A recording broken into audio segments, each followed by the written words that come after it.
করব আমার পক্ষ থেকে যতটুকু সম্ভব আপনাদের ডিরেকশন দেওয়া যায়। তো আমি স্লাইডটা আপনাদের সাথে শেয়ার করি। আহ, আচ্ছা, আমার মনে হয় স্ক্রিনটা আপনাদের এখন দেখা যাচ্ছে, রাইট? হ্যাঁ, দেখা যাচ্ছে। ওকে। তো আহ, নামটা দেখেন আপনার, আমি নামটা নিয়ে একটু সামনের দিকে আগাইতে চাই, যে research directions in cyber security and machine learning for early research. তো রিসার্চ শুরু করার আগে যে জিনিসটা সবচেয়ে বেশি গুরুত্বপূর্ণ সেটা হলো সঠিক এবং আপনি এখন আছেন 2025 সালে। আপনি ঠিক এখান থেকে 4 বছর পরে বা 3 বছর পরে বা 2 বছর পরে আপনি আসলে আপনাকে নিজেকে কোথায় দেখতে চান, আপনার নিজের জায়গাটাকে আপনাকেই এখন কিন্তু ভেবে ফেলতে হবে যে না, ঠিক আছে, আমি কিন্তু 3 বছর পরে আমি এই রিসার্চ ডিরেকশনে যাওয়ার ফলে আমি ঠিক আমার জায়গাটা আমি পৃথিবীর ওই প্রান্তে দেখতে চাই। তো ডিরেকশনটা মূলত আমি চেষ্টা করব, যেহেতু নামটা হলো cyber security direction and machine learning, তো আমি চেষ্টা করব পার্ট বাই পার্ট আলোচনা করার জন্য। সাইবার সিকিউরিটি রিসার্চ এবং মেশিন লার্নিং রিসার্চের কিভাবে আমরা কোন কোন ডিরেকশনে আমরা আগাইতে পারি এবং আমি কোন ডিরেকশনে আগাচ্ছি, সেটা চেষ্টা করব আপনাদের সামনে পার্ট বাই পার্ট আলোচনা করার জন্য। তো প্রথম অবস্থায় আমরা একটু খুবই রিয়েল টাইম ডেটা নিয়ে আসলে দেখতে চাই যে বর্তমান জগৎ আসলে কি চায় আমাদের কাছ থেকে। যে বর্তমান জগতে আমরা সবসময় কম্পেয়ার করি অনেক বেশি, যে ঠিক আছে, অ্যাপল ভালো নাকি স্যামসাং ভালো in terms of mobile company. আমরা সবসময় চেষ্টা করি যে in terms of telecommunication company, আচ্ছা, আমরা টেলিটক ইউজ করব নাকি ইন টার্মস অফ বাংলাদেশ গ্রামীণ ফোন ইউজ করব, কোনটার স্পিড বেশি। সবসময় আমরা একটা কম্পারিজনের মধ্যে দিয়ে কিন্তু যাই।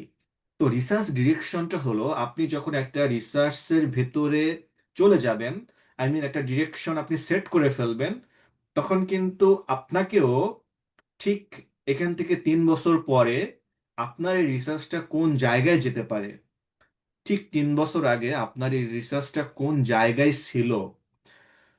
তো এগুলো সম্পর্কে আসলে একটা আমরা বলবো যে একটা লাইন, আমরা যদি বলি যে আমরা টাইম সিরিজ ক্যালকুলেট করবো, একটা ট্রেন্ড আমরা দেখব যে আসলে আমরা যে বলতেছি সাইবার সিকিউরিটি মেশিন লার্নিং, তো এই যে রিসার্চ ডিরেকশনটা আসলে কতটুকু যুগোপযোগী। এবং এই ডিরেকশনে যদি আমরা থাকি, এই ডিরেকশন দেখেন, আমরা যদি বলি সাইবার সিকিউরিটি, এটা কিন্তু বিশাল একটা জগৎ। মেশিন লার্নিং এটা কিন্তু বিশাল একটা জগৎ। তো আমি চেষ্টা করবো আজকে স্টেপ বাই স্টেপ এই সাইবার সিকিউরিটির ছোট্ট ছোট্ট অংশ ভেঙে আপনাদের সামনে মানে কোন কোন দিকে ডিরেকশন রিসার্চ করা যেতে পারে সেগুলো নিয়ে আমি আস্তে আস্তে কথা বলবো। তো প্রথম আমি যাব হলো একদম রিয়েল টাইম ট্রেন্ড। আসলে মানুষ আসলে কি চাচ্ছে, মানুষ আসলে কি সাজ দিচ্ছে, মানুষ এখানে 5 বছর পরে আসলে কি চাচ্ছে আমাদের কাছ থেকে।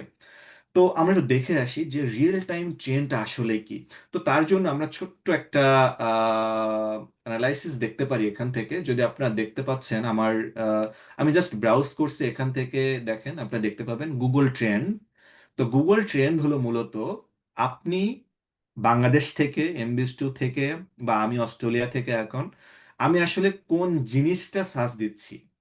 দেখেন, আপনি যখন একটা জিনিস জানবেন, একটা কিওয়ার্ড জানবেন, সেমিনারগুলোর উদ্দেশ্য কিন্তু মূলত, যেমন আমি কিছুদিন আগে একটা এক্সপিরিয়েন্স শেয়ার করি। তো আমার সুপারভাইজার আপনার কিছুদিন আগে ইটালি গেছিল।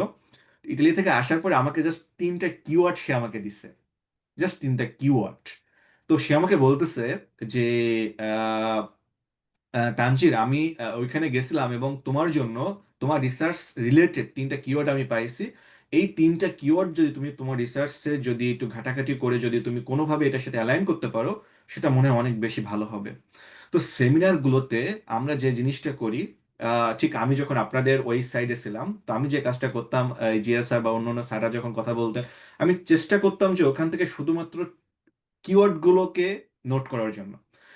তো দেখেন, আমরা কিন্তু কিওয়ার্ড গুলো মূলত গুগলে সার্চ দিই, রাইট? যেমন সাইবার সিকিউরিটি, মেশিন লার্নিং, তারপরে হলো ডেটা সায়েন্স বা প্রোগ্রামার বা সফটওয়্যার ইঞ্জিনিয়ার। তো আমরা এখান থেকে দেখে আসি, দেখেন আমরা যদি এখানে এক্সপ্লোরে যাই, তো এক্সপ্লোরে যাওয়ার পরে আমরা এখান থেকে শুধুমাত্র এইগুলা না, আপনি এখন বর্তমান সময়ে আপনার অনেক মানে হোয়াট এভার গুগলে যা কিছু সার্চ দেন সবকিছু ট্রেন্ড দেখতে পাবেন। শুধুমাত্র একদিনের ডেটা না, এটা হলো আপনার 2004 থেকে মোটামুটি 2025 সাল পর্যন্ত সব ডেটা এর কাছে আছে। তো আপনারা দেখতে পাবেন, যেমন আমি এখানে সার্চ দিই সাইবার সিকিউরিটি, দেখেন সাইবার কি নিয়ে, সাইবার মানুষ কি কি নিয়ে সার্চ দেয় সেটা চলে আসতেছে এখানে। তো আমি যদি সাইবার সিকিউরিটি লিখি, দেখেন চলে আসছে সাইবার সিকিউরিটি টপিক। তো সাইবার সিকিউরিটি লিখলাম, লেখার পর আপনারা দেখতে পাচ্ছেন, ও আমি এখন অস্ট্রেলিয়াতে আছি আসলে। শাওন, একটু ইন্টারাপ্ট করি, ওই তোমার স্লাইড গুলা এখানে চেঞ্জ হচ্ছে না। আমরা দেখতে পাচ্ছি ওই তোমার নর্মালি আমরা পাওয়ার পয়েন্টের যে এডিটর অপশনে লেফট সাইডে স্লাইড গুলা থাকে, আর রাইট সাইডে বড় স্লাইড থাকে, কাট ও স্লাইড এইরকম দেখা যাচ্ছে। তো ও তুমি আচ্ছা আচ্ছা, আমি তাহলে আবার শেয়ার করি। আবার একটু করে ওই তোমার ফুল Share। স্ক্রিন শেয়ার দিতে পারো, অথবা তো ওখান থেকে ডুপ্লিকেট মনে হয়। এখন তোমাকে আমরা পুরোটা দেখতে পাচ্ছি। আচ্ছা আচ্ছা, আমি আবার শেয়ার দেওয়ার চেষ্টা করি এখান থেকে।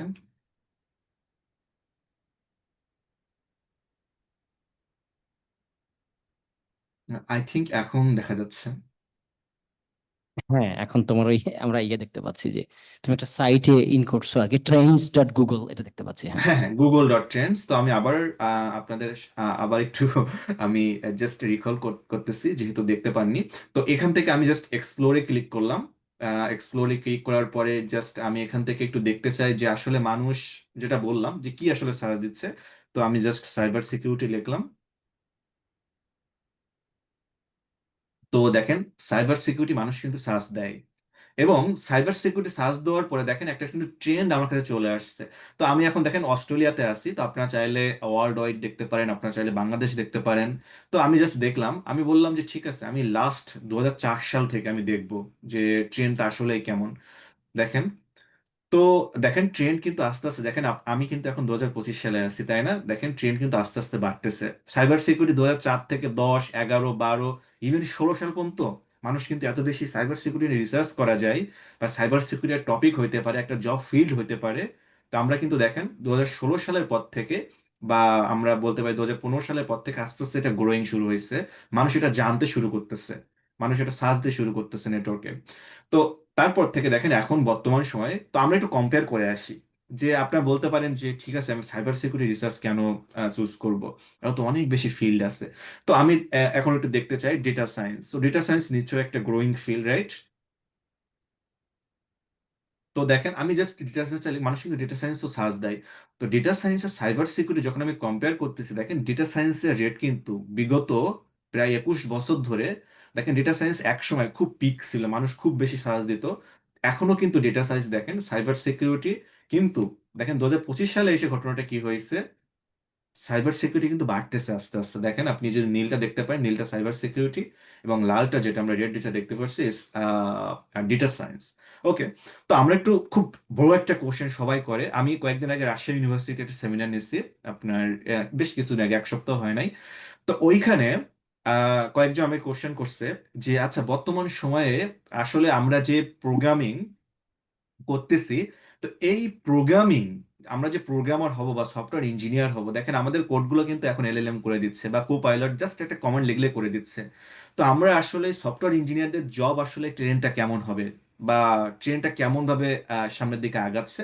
তো আমরা জাস্ট দেখে আসি যে আসলে আমাদের ট্রেনটা কেমন, বা কোন দিকে কেমন ছিল। তো প্রোগ্রামার, তো মানুষ প্রোগ্রামার লিখে সার্চ দেয়, তো দেখেন প্রোগ্রামার বা প্রোগ্রাম রিলেটেড, দেখেন এটা দেখেন 2004 সালে কিন্তু প্রচন্ড পিক, দেখবেন, দেখেন আস্তে আস্তে আস্তে আস্তে আস্তে এটা কিন্তু পিক আছে। দেখেন আমরা ডেটা সায়েন্স সাইবার সিকিউরিটি চেয়ে 2018 সালেও কিন্তু পিক ছিল, কিন্তু বর্তমান সময়ে এসে যখন থেকে এলএলএম চলে আসলো, কোপাইলট চলে আসলো, বা আরো বেশি, আপনি জাস্ট একটা কমেন্ট লিখতেছেন যে I have this algorithm and please write a code for me in C or in 20 different languages. আপনারা তো জানেন নিশ্চয়ই। তো দেখেন দিন দিন কিন্তু আপনার প্রোগ্রাম, দেখেন এখন মানুষ সার্চ দিচ্ছে মাত্র 15 জন। তো আমি যদি আর একটু অ্যাড করি সফটওয়্যার ইঞ্জিনিয়ারিং, বা সিনিয়র সফটওয়্যার ইঞ্জিনিয়ার, বা এই ট্রেন বা গভর্নমেন্ট জব আপনি এখান থেকে, তো আমি যেটা বোঝাতে চাচ্ছি এখানে, যে আপনাদের এখান থেকে আপনি অনেক বেশি কম্পেয়ার করতে পারবেন। যে এখানে আমি দেখেন অস্ট্রেলিয়াতে সার্চ দিচ্ছি কিন্তু এই জিনিসটা, তো আপনি এখন সার্চ দিতে পারেন বাংলাদেশে তাহলে কি হবে, আমি দেখে আসি বাংলাদেশে এখন বর্তমানে কি হচ্ছে, এই জিনিস তিনটা সম্পর্কে বাংলাদেশে কি হচ্ছে। তো আমি একটু খুব দ্রুত দেখেন, বাংলাদেশে আসলে মানুষজন শ্বাস খুবই কম দিচ্ছে। তো আমি যদি একটু দেখি এই তিনটা, তো এভারেজ খুব কম মানুষ সার্চ দেয় সাইবার সিকিউরিটি, ডেটা সায়েন্স বা প্রোগ্রামার এই রিলেটেড। বাট ওভারঅল আপনি যদি দেখতে চান এখানে সমস্ত ওয়ার্ল্ড ওয়াইড, ওয়ার্ল্ড ওয়াইড যদি দেখতে চান তাহলে ওয়ার্ল্ড ওয়াইড এখান থেকে দেখেন। দিন দিন কিন্তু দেখেন আমরা কিন্তু একদম ক্লিয়ার, আমরা নিজেরাও বুঝতে পারি যে আসলে যে সাইবার সিকিউরিটি, ডেটা সায়েন্স দেখেন এগুলো কিন্তু বাড়তেছে দিন দিন। তো সাইবার সিকিউরিটি, ডেটা সায়েন্সের মূল কিন্তু আবার প্রোগ্রামিং, আপনার নলেজ। তো আমরা এখন আসি যে ট্রেনটা, তো আমরা দেখলাম যে সাইবার সিকিউরিটি ট্রেন কিভাবে চলতেছে না চলতেছে। তো আমরা এখন দেখতে চাই যে সাইবার সিকিউরিটির, আপনারা এখান থেকে কম্পেয়ার করতে পারেন আপনাদের যে সাইবার সিকিউরিটি নিয়েই রিসার্চ করতে হবে বা মেশিন লার্নিং নিয়ে রিসার্চ করতে হবে, জিনিসটা কিন্তু এমন না। চেষ্টা করবেন যে রিসার্চ ডিরেকশনটা এমনভাবে সেট করবেন আপনি এখান থেকে 5 বছর পরে আপনি আসলে নিজেকে কোথায় দেখতে চাচ্ছেন। এটা খুব গুরুত্বপূর্ণ। তো এখন আমরা আসি যে সাইবার সিকিউরিটি কিছু ট্রেন্ডের ভিতরে বেশ কতগুলো জিনিস আহ, আমি এখানে নোট করছি। তো দেখেন, একটা হলো আপনার ইনভলভিং সাইবার থ্রেটস। আমি ঠিক দেখেন, আমি জাস্ট আপনাদের সাথে শেয়ার করার আগে কিছুদিন আগেই একটা হ্যাকার আপনাদের সাথে শেয়ার করি, যে দেখেন, Russian hackers manipulate npm to make realistic packages. Just দেখেন 9 জুন, আজকে হলো 28শে জুন, 9 জুন, এখনো পর্যন্ত এই বর্তমান সময়ে এসে আমি জাস্ট পড়তেছিলাম, কারণ আমার যেহেতু রিসার্চ সাইবার সিকিউরিটি, আমি সবসময় চেষ্টা করি আপডেটেড যে হ্যাক, বিশেষ করে আপনার এনপিএম প্যাকেজ বা পাইপাই প্যাকেজ সম্পর্কে যে ম্যালিশিয়াস গুলো আছে বা সাইবার সিকিউরিটি রিলেটেড ইস্যুগুলো আছে সেগুলো সম্পর্কে একটু জানার। তো দেখেন এখান থেকে যে জিনিসটা হয়েছে, একটা প্যাকেজ দিয়ে তারা প্রায়, আপনার এখানে লেখা আছে দেখবেন, আপনার যদি আর্টিকেলটা পড়েন, খুব চমৎকার ভাবে এরা উল্লেখ করছে যে কিভাবে আসলে ডাটাটা যাচ্ছে। এবং সি টু কমিউনিকেশন, যেটা আমরা বলতেছি, যেটা আপনি যখন একটা প্যাকেজ রান করতেছেন তখন কিন্তু ওই প্যাকেজটা, যে জিনিসটা হচ্ছে সেটা হলো আপনার রিমোটলি, দেখেন এখানে একটা রিমোট আইপি অ্যাড্রেস দেওয়া আছে, ওই আইপিতে আপনার ডেটাগুলো সবকিছু ট্রান্সফার করে ফেলতেছেন। তো জিনিসটা কিন্তু খুবই একটা ইন্টারেস্টিং, যে সাইবার সিকিউরিটি বর্তমানে আপনার যে রাশিয়ার, শুধুমাত্র এটা একটা জাস্ট একটা এক্সাম্পল, এরকম হাজারো এক্সাম্পল আছে আপনার রিসেন্ট, প্লাস আপনি যদি দেখেন জাস্ট কত বছর, কয়েক বছর, তো এরকম হাজার হাজার এক্সাম্পল আছে। এবং সবচেয়ে মজার বিষয় হলো এই প্যাকেজটা 4 এপ্রিল পর্যন্ত প্রায় 4,50,000-এর বেশি মানুষ ডাউনলোড করছে। তাহলে 4,50,000 মানুষ কিন্তু এফেক্টেড। তো আপনি যদি এরকম একটা প্যাকেজ ফাইন্ড আউট করতে পারেন যে this is malicious and just report is as a malicious on the maintainer, আপনার কিন্তু বিরাট একটা অর্জন এটা। তো সাইবার সিকিউরিটি আমরা যেখানে ছিলাম, দিন দিন কিন্তু আমাদের এই যে ইনভলভিং সাইবার থ্রেটস কিন্তু আমাদের বাড়তেছে দিন দিন। এবং দেখেন এর বিরুদ্ধে যে ডিফেন্স সিস্টেমগুলো আছে আমরা যেটা ইউজ করি, আমরা চোখ বন্ধ করে ইউজ করি কি, আমাদের বাংলাদেশে যে প্র্যাকটিস গুলো হয় সেটা হলো আমরা জাস্ট একটা অ্যান্টিভাইরাস ইউজ করি। বাট এই অ্যান্টিভাইরাস গুলো কি আসলে ক্যাপাবল এই রিলেটেড এই টাইপের ডেটা গুলো? স্যার আমি আপনাকে একটু আমার টাইমটা একটু বলবেন প্লিজ। অসুবিধা নেই। তুমি অসুবিধা নাই, তুমি ইয়ে করো, আমরা তো আছি আমরা আর কয়টার মধ্যে শেষ করবো একটু যদি বলতেন, আমি এই এখন সেভাবে। তোমার কয়টা বাজে? এখন তোমার বাজতেছে আমার এখানে প্রায় রাত 10, 9টা 54 বাজে। তো 10টা বাজতেছে, তো তুমি 10:30 পর্যন্ত ইয়ে করো, তারপরে ওরা কিছু কোশ্চেন করলো, কোশ্চেনের উত্তর দিতে সময় দিও তারপরে ওকে ওকে, আর এর আগে যদি তোমার শেষ হয়ে যায়, ফাইন, অসুবিধা। Thank you. ওকে ঠিক আছে স্যার। ওকে, তো আমরা এখন আসি তারপরে হলো ডেটা, যে জিনিসটা এখন দেখেন ডেটা কিন্তু প্রত্যেক দিন এত পরিমাণ ডেটা বাড়তেছে। আপনারা দেখবেন আহ, যে শুধুমাত্র আমরা কিন্তু একটা প্যাকেজের শুধুমাত্র নাম দিয়ে, বা আমি যদি একটা এক্সাম্পল দিই এরকম, যে ঠিক আছে আমার একটা প্যাকেজ আছে নাম পাই বা কিছু একটা প্যাকেজ আছে, তো এই প্যাকেজের কি পরিমাণ ডেটা আপনি যখন ইনস্টল দিচ্ছেন কিন্তু হাজার হাজার ডেটা জেনারেট হচ্ছে। তো এই যে ডেটাগুলো দিয়েও কিন্তু রিসার্চ করা যায়। তো তারপরে আসে দেখেন এমএল অ্যাডভান্টেজ আছে অনেকগুলো এমএল। আমরা প্রথমে ছিলাম রুল বেসড লার্নিং, তারপরে একের পর এক আস্তে আস্তে আস্তে আস্তে আমরা কিন্তু এখন মেশিন লার্নিং এর যুগে আছি, আরো যুগে, আমরা এখন এলএলএম এর যুগে আছি। তো মেশিন লার্নিং এর কিছু অ্যাডভান্টেজ আছে এই সাইবার থ্রেট গুলাকে ডিটেক্ট করার জন্য বা সাইবার থ্রেট গুলাকে ক্লাসিফাই করার জন্য। তারপরে আসে দেখেন, অবশ্যই এই যে আমাদের সাইবার থ্রেড যেটা হচ্ছে, এই জাস্ট 6 জুন কিছুদিন আগে একটা বিশাল বড় থ্রেড হয়েছে।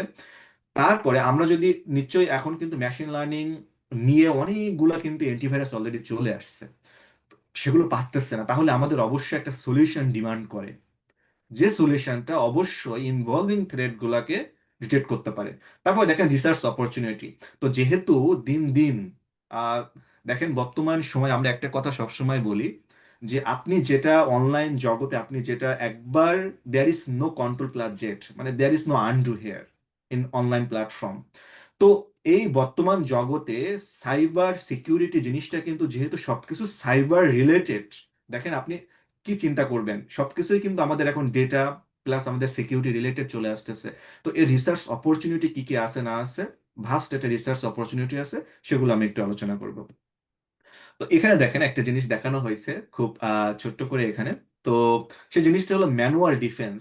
তো আপনি যদি এখানে একটু, আমি চেষ্টা করছি একটু অন্যভাবে দেখানোর জন্য, ম্যানুয়াল ডিফেন্স সিস্টেম যেটা বলে সেটা হলো দেখেন, আপনি যদি একটা আহ, চিন্তা করেন যে কোনো একটা সাইবার থ্রেট আপনাকে অ্যাটাক করবে, সেই সাইবার থ্রেটটা দেখেন ম্যানুয়াল ডিফেন্স সিস্টেমে কিন্তু আপনার অত বেশি আপনাকে ধরতে পারতেছেন, আমরা যেটা বলতেছি। তারপর এমএল সলিউশন যেটা এখন আসছে বর্তমানে, তো এমএল সলিউশন দিয়েও কিছু সংখ্যক কিন্তু চলে যাচ্ছে, আমরা হয়তো বা কিছু সংখ্যক ধরতে পারতেছি। তা না হলে কিন্তু প্রত্যেক দিন আমাদের এতভাবে, ইভেন আমি কয়েকদিন আগেও আমি নিজেও এটাকে শিকার হয়েছি। কয়েকদিন আগে আমি যেটা আমার পেপারে যেটা আমি লিখছি, যেমন আমার পিসি থেকে কিছুক্ষণ পর পর আপনার স্ক্রিনশট আমার পিসি থেকে, আমার মোবাইল থেকে কানেক্ট করছিলাম পিসিতে। তো আমার এখান থেকে স্ক্রিনশট চলে যায় হলো আপনার অটোমেটিক, আপনি চিনবেন পলাশ ভাই, আমাদের এখানে একজন পোস্ট ডকে একজন আছেন, তার কাছে চলে যায়। তো আমি খুব অবাক হয়ে গেছি। পরে অবশ্যই আমি জিনিসটা ডিটেক্ট করছি নিজে নিজে, আবার পরে সেটাকে মিটিগেট করছি। ইভেন 3 দিন আগেও আমার অ্যাকাউন্ট থেকে, মানে আমার এখন কমব্যাংকে 2টা কার্ড, মানে আমি 2 দিন আগে জাস্ট অ্যাক্টিভ করছি আরেকটা, একদিন আগে জাস্ট অ্যাক্টিভ করছি একটা কার্ড। তো আমি নিজেই ওই ভাইরাসটা নিয়ে কাজ করি। ইভেন আমি নিজেই আমার ফান্ড, আমার সমস্ত ক্রেডিট কার্ড সে রিড করে অলরেডি ডেটে ট্রান্সফার করে ফেলছে, প্রায় $700 মতো, 617.20 ডলার। ইভেন এনিওয়ে, তো এই জগৎটা খুবই মজার, আপনি যদি এই জিনিসটা নিয়ে ঘাটাঘাটি করতে পারেন তো জিনিসটা খুবই মজার, বাট আপনাকে এটার ডিফেন্স সিস্টেমও জানতে হবে। তো এখন তারপরে আসি, দেখেন এমএল সলিউশন, মানে আমরা কিন্তু অলরেডি এমএল সলিউশনের জগতে, বাট এগুলো কিন্তু আমরা ডিটেক্ট করতে পারতেছি না। তারপরে আসে দেখেন ইন্টেলিজেন্স সিকিউরিটি, সেটা আমরা এখন আস্তে আস্তে আলোচনা করবো যে রিসার্চ ডিরেকশন গুলো কি হতে পারে এখান থেকে। তো এখন আমরা আসি যে ফাউন্ডেশন, আমি একটা নাম দিয়েছি এখানে, foundation two master. That means আমাদের আসলে, আপনারা যারা এখন ব্যাচেলরে আছেন বা মাস্টার্সে আছেন, তো আমি বলবো যে এটা খুবই একটা আপনাদের জন্য একটা সুবর্ণ সময় এখন, যে ব্যাচেলর যদি আপনি এই জিনিসগুলো নিয়ে চিন্তা করতে পারেন, তো অবশ্যই পরবর্তীতে আস্তে আস্তে আপনাদের জন্য এই ফিল্ডে মাস্টার হওয়া খুব বেশি আহ, কষ্ট করতে হবে না, যদি আপনি নিয়মিত জাস্ট পরিশ্রম করে যান। তো এখানে আমরা আসি কি, সাইবার সিকিউরিটি কনসেপ্ট কিছু আছে, সেই কনসেপ্টগুলোর মধ্যে আমি জাস্ট কয়েকটি এখানে নাম লিখছি, এরকম অনেক কনসেপ্ট আছে এখানে। তো যে জিনিসগুলো আছে যেমন থ্রেট মডেলিং, তারপরে আছে ম্যালওয়্যার, তারপরে আছে নেটওয়ার্কস। তো এই জিনিসগুলো সম্পর্কে আপনার আইডিয়া থাকতে হবে। যেমন আমি আহ, বেশি অংশ, আমি একটা জিনিস স্ট্যাটিস্টিক্স, আমি কয়েকদিন আগে একটা পেপার দেখতেছিলাম। তো তারা বলতেছে মোস্ট অফ দ্য ম্যালিশিয়াস বর্তমান সময়ে সাইবার অ্যাটাক গুলো হচ্ছে যেটা, সেটা হলো নেটওয়ার্ক কেন্দ্রিক। খুবই ইন্টারেস্টিং একটা শব্দ কিন্তু, মানে আপনাদের নেটওয়ার্ক রিলেটেড যে কোর্সগুলো আছে সেই কোর্সগুলো খুব বেশি ভালোভাবে জানতে হবে, বিশেষ করে আপনার প্রোগ্রামিং নলেজগুলো খুব বেশি জানতে হবে। তারপরে আসে দেখেন সফটওয়্যার সাপ্লাই চেইন, এই জিনিসগুলো কনসেপ্টগুলো আপনাদের একদম ক্লিয়ার থাকতে হবে, বিশেষ করে যদি এই ফিল্ডে আপনারা কাজ করতে চান। এখন আসি, এটা হলো আপনার কি কনসেপ্ট সাইবার সিকিউরিটি, এটা জাস্ট আমি কয়েকটা নোট করছি এখানে।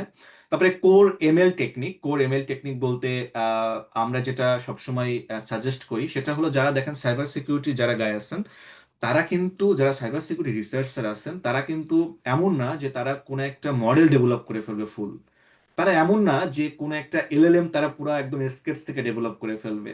আমাদের কাজটা হলো মূলত যে সাইবার সিকিউরিটিটা কিভাবে ইনশিওর করা। হ্যাঁ, আপনি যদি করতে পারেন সেটা কিন্তু অনেক ভালো একটা বিষয়, যে আপনি নিজের মডেল আপনি ডেভেলপ করছেন, বাট আমরা যেটা ফোকাস করি, কারণ পিএইচডিতে কিন্তু আমরা খুব বড় একটা কোনো একটা গোল থাকে না, আমাদের ছোট্ট একটা গোল থাকে, খুব ছোট্ট, সেই গোলটা আমরা অ্যাচিভ করার চেষ্টা করি। তো আমরা যখন সাইবার সিকিউরিটিতে ফুল মনোযোগ দিই, তখন কিন্তু আমাদের এই মেশিন লার্নিং পার্টটা আমরা এক্সিস্টিং মডেলটা ইউজ করি, বা এক্সিস্টিং কোনো কাজ আমরা সেটাকে সাইড করি। তো এখানে আপনারা যদি চান একদম জিরো থেকে শুরু করতে পারেন, অথবা ট্র্যাডিশনাল যে মেশিন লার্নিং মডেলগুলো আছে, যেমন আমি কিছুদিন আগে একটা পেপার সাবমিট দিছি, তো traditional machine learning, just traditional decision tree, random forest, just এমন সুপারভাইজড আনসুপারভাইজড হতে পারে, তারপরে ডিপ লার্নিং হতে পারে, ফেডারেটেড লার্নিং হতে পারে, তারপরে এখন বর্তমান সময়ে তো এলএলএম চলে আসছে, তো এলএলএম দিয়েও কাজ হতে পারে। তো এখন আমরা আসি একটু যে আমরা এখন সাইবার সিকিউরিটি এরিয়া সম্পর্কে একটু জানতে চাই, যে আপনারা আসলে রিসার্চ যখন করবেন তখন আসলে কোন কোন ফিল্ড আপনাদের আসলেই আপনারা চিন্তা করতে পারেন। তো দেখেন আমি কতগুলো এক্সাম্পল দিই এখানে। তো আরেকটা জিনিস, সেটা হলো আপনাদের চিন্তা করতে হবে, যেমন আমি জিয়া স্যারের সাথে কাজ করছিলাম 2019 সালে। তো জিয়া স্যার, আদনান স্যার, আমার এখনো মনে পড়ে কথাটা, যে তখন আমরা ফেডারেটেড, এখন কিন্তু ওই পেপারের কিন্তু অনেক বেশি সাইটেশন। তো আমরা সেই সময় চেষ্টা করছিলাম যে আমরা ফেডারেটেড, আমরা ডিপ ট্রান্সফার লার্নিং ইউজ করব, কিন্তু সেটা ইনট্রুশন ডিটেকশনের ক্ষেত্রে। তো আমরা একটা ফ্রেমওয়ার্ক প্রপোজ করছিলাম ওই সময়। সাথে সাথে আমরা আরেকটা এক্সটেনশনও তৈরি করছিলাম, সেটা হলো আমরা ইলেকট্রিক ভেহিকেলের, বিশেষ করে ইলেকট্রিক ইঞ্জিনের আমরা ইন্ট্রুশন ডিটেকশন করতে চাই। যেমন এরকম একটা গাড়ি চলতেছে সামনের দিকে, তো ইলেকট্রিক ভেহিকেল ঢাকাতে অহরহ চলে আসছে এখন, তো এদেশে অহরহ আছে, তো ইলেকট্রিক ভেহিকেল গুলো কিন্তু অটোনোমাস। তো আমরা যেটা করি সেটা হলো, দেখেন আমরা অটোনোমাস ভেহিকেল গুলো সামনে বলতেছে মুভ ফরওয়ার্ড, মুভ ফরওয়ার্ড, কিছুক্ষণ পরে ও বলতেছে মুভ রাইট। এখন মুভ রাইটে আপনার আর কোনো পথ নাই, কিন্তু ওটা হ্যাক করে কোন একজন হ্যাকার সেটাকে মুভ লেফটের জায়গায় মুভ রাইট দিয়ে ফেলছে। জিনিসটা তো আপনাকে ডিটেক্ট করতে হবে। তো এরকম একটা can base intrusion detection system ওই সময় কাজ করছিলাম। তো দেখেন, আপনাদের যে জিনিসটা চিন্তা করতে হবে ওই সময় কিন্তু, যে স্যাররা আছেন বা আরো যারা স্যাররা ছিল তারা কিন্তু চিন্তা করছিল যে এই জিনিসটা কিন্তু একসময় ইমপ্লিমেন্ট হবে। দেখুন এখন কিন্তু এই ইভি এখন কিন্তু একদম মানে পুরো বাজারই প্রায় অনেক বেশি, যদিও ইলেকট্রিক ভেহিকেল আস্তে আস্তে, আমি জানি না, আমি কয়েকদিন আগে একটা, আমাদের এখানে একজন ভাই রিসার্চ করে ইলেকট্রিক ভেহিকেল নিয়ে, সে বলতেছিল যে এখন হাইড্রোজেন চালিত, বিশেষ করে আপনার আহ ওইদিকে হয়তো বা আমেরিকান প্রশাসন বা তারা নজর দিচ্ছে, ইলেকট্রিক ভেহিকেল তারা ডিমোটিভেট করতেছে আস্তে আস্তে। এনিওয়ে, তো আমি ওদিকে না যাই। তো দেখেন, আপনাদের যে জিনিসটা চিন্তা করতে হবে সেটা হলো, এখান থেকে আমি বারবার বলতেছি যে পরবর্তী ফিউচারে আপনাদের কি হবে। তো ফিউচারের জন্য কিছু এরিয়া দেখেন এখান থেকে আছে, যেমন থ্রেট ডিটেকশন অ্যান্ড রেসপন্স। তো আমরা সবসময় থ্রেট ডিটেকশন, এটা কিন্তু আমরা এখন দেখতেছি এখান থেকে 4 বছর পরেও কিন্তু এই টার্মটা থাকবে, থ্রেট ডিটেকশন। আপনাকে এমন না যে, হয়তো এমন এমন হইতে পারে যে অ্যাডভান্স থ্রেট ডিটেকশন। তো আপনাকে এই থ্রেট ডিটেকশন, আমরা এখন ইউজ করতেছি ML, intrusion detection system, sorry. কিছুদিন আগে এটা ছিল হলো signature base, behaviour analysis, rule base. তো এমন কিছু সিস্টেম ছিল, এখন কিন্তু সেটা এমএল বেস সিস্টেমে চলে আসতেছে আস্তে আস্তে, এবং চলেও আসছে অনেক বেশি এমএল বেস। আপনি এমন অহরহ এক্সাম্পল দেখবেন যেগুলো এমএল বেস থ্রেট ডিটেকশনে চলে আসছে। তারপরে আছে দেখেন ম্যালওয়্যার বা র্যামসওয়্যার অ্যানালাইসিস। বিশেষ করে আমাদের পিসি সবসময়ই দেখবেন যে আহ, কিছুদিন আগেও আমরা যে জিনিসগুলো নিয়ে কাজ করতাম, যেমন অ্যাভাস্ট অ্যান্টিভাইরাস, তারপরে হলো আপনার ক্যাসপারস্কি, তারপরে বিভিন্ন রকম আমাদের উইন্ডোজ ডিফেন্ডার আমরা ইউজ করি, কিন্তু এগুলো কিন্তু আমাদের জন্য সাফিসিয়েন্ট না। আপনি একটা এক্সাম্পল আমি দিই আপনাকে, যেমন ছোট্ট একটা, আপনি যদি একটা ম্যালিশিয়াস প্যাকেজ আপনি ইনস্টল দেন আপনার পিসিতে, আপনার পিসি কিন্তু সবকিছু একদম পুরো অফ হয়ে যাবে। তো জিনিসগুলো হলো আস্তে আস্তে ইনভলভিং, অ্যাডভান্সের দিকে আগাচ্ছে। যেমন ম্যালওয়্যার, র্যামসওয়্যার অ্যানালাইসিস, টপিক্সটা কিন্তু সেম, বাট আপনাকে যে জিনিসটা করতে হবে, দেখেন কিছুদিন আগে, বেশ 1 থেকে 2 বছর আগে, রিসার্চাররা যে কাজটা করছে সেটা হলো মিটা ডাটাবেস অ্যানালাইসিস। তো মিটা ডাটা অ্যানালাইসিসটা কি? মিটা ডাটা অ্যানালাইসিস হলো, যেমন আমার নাম, তো আমার হাইট, তো আমার কালার, তো এগুলো হলো মিটা ডাটা। একটা প্যাকেজের মিটা ডাটা যদি আমরা বলি, এইগুলো অ্যানালাইসিস করে বলতে হবে একটা প্যাকেজ ভালো কি খারাপ। বা আমি যদি একটা মানুষের এক্সাম্পল দিই, তো একটা মানুষের বাইরে যেগুলো দেখা যায় নর্মালি, সেগুলো দেখে বুঝতে হবে মানুষটা খারাপ। এটা কিন্তু খুব বেশি কঠিন, তাই না আমাদের জন্য? একটা মানুষকে জাজ করা খুব বেশি কঠিন, যদি না তার সাথে কথা বলি আমি। তো প্যাকেজের ক্ষেত্রেও জিনিসটা কিন্তু সেম। তো দেখেন, তারপরে আসছে হলো স্ট্যাটিক অ্যানালাইসিস। তো স্ট্যাটিক অ্যানালাইসিস কি বলতেছে, যে ঠিক আছে, মানুষের বাহির দিকে সবকিছু দেখা যাচ্ছে, ঠিক আছে, আমি ওর ভেতরে নিতে অ্যানালাইসিস করি, ও আসলে কতটুকু সুস্থ আছে না আছে আমরা একটু দেখি। তো এক্স রে টেক রে করলো, সবকিছু করলো, দেখেন একটা প্যাকেজের যে র কোডটা যেটা, আপনাদের কিন্তু প্রোগ্রামিং নলেজটা কিন্তু খুব বেশি গুরুত্বপূর্ণ।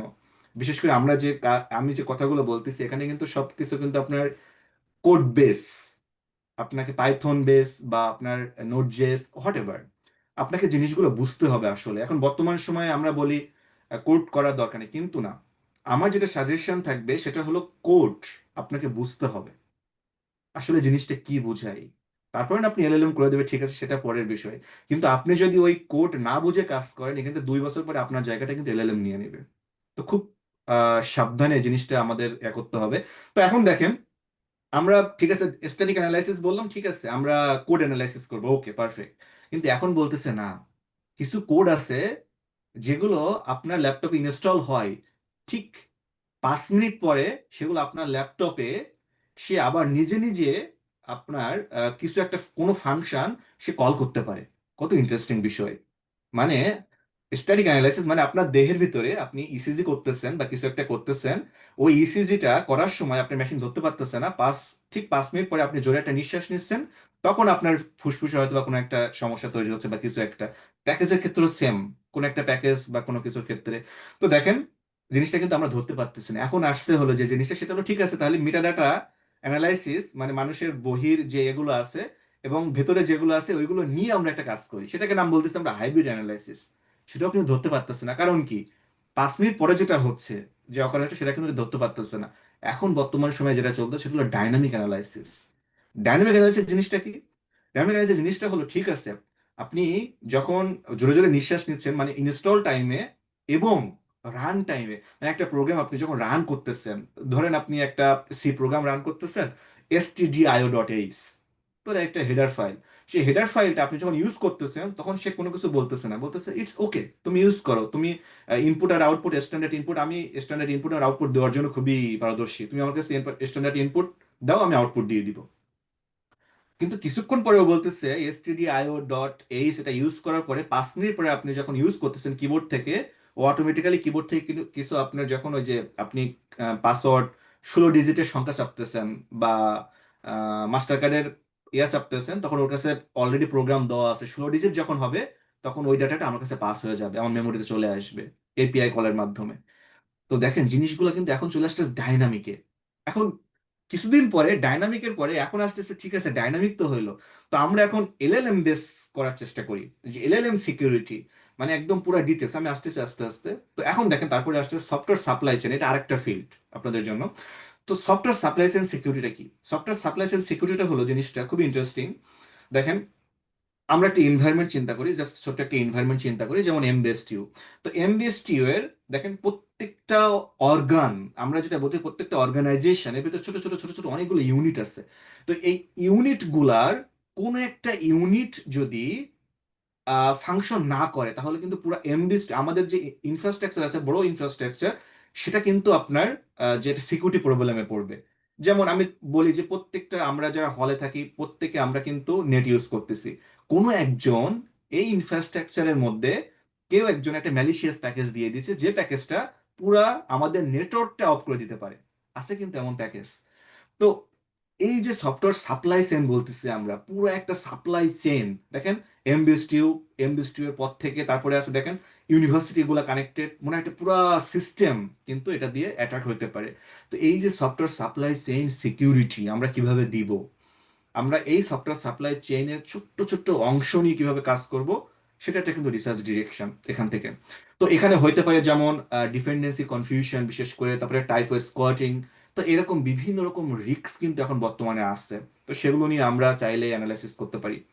তারপর এখন আছে যে জিনিসটা, এটা খুবই ইন্টারেস্টিং। তো এটা হলো আমার ল্যাবে একজন কাজ করে এটা নিয়ে, কি ল্যাম, স্যার হয়তো বা চিনবেন। তো সেটা হলো অ্যাডভার্সিয়াল মেশিন লার্নিং। তো দেখেন, আপনি চিন্তা করেন, জাস্ট একটু চিন্তা করেন শর্টকাটে।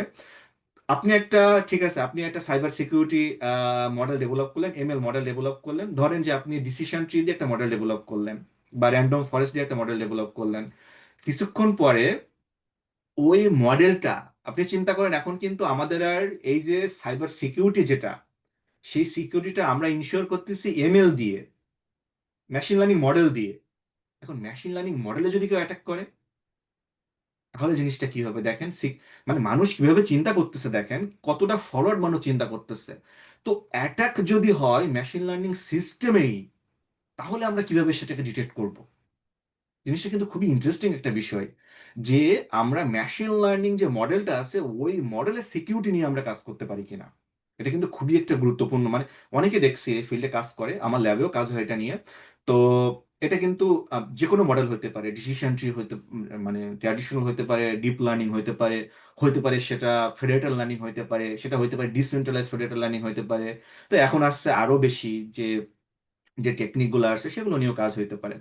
তারপরে আছে দেখেন federated and privacy preserving ML. তো যেটা আমরা বললাম যে ঠিক আছে আমি এখন সেন্ট্রালাইজ থেকে আমি ডিসেন্ট্রালাইজ চলে যাবো। ফেডারেটাল লার্নিং অনেক আগের কনসেপ্ট, 2019 সাল, বাট এখনো কিন্তু চলতেছে এই কনসেপ্টটা যে আমরা ডিসেন্ট্রালাইজ চিন্তা করবো সবকিছুই।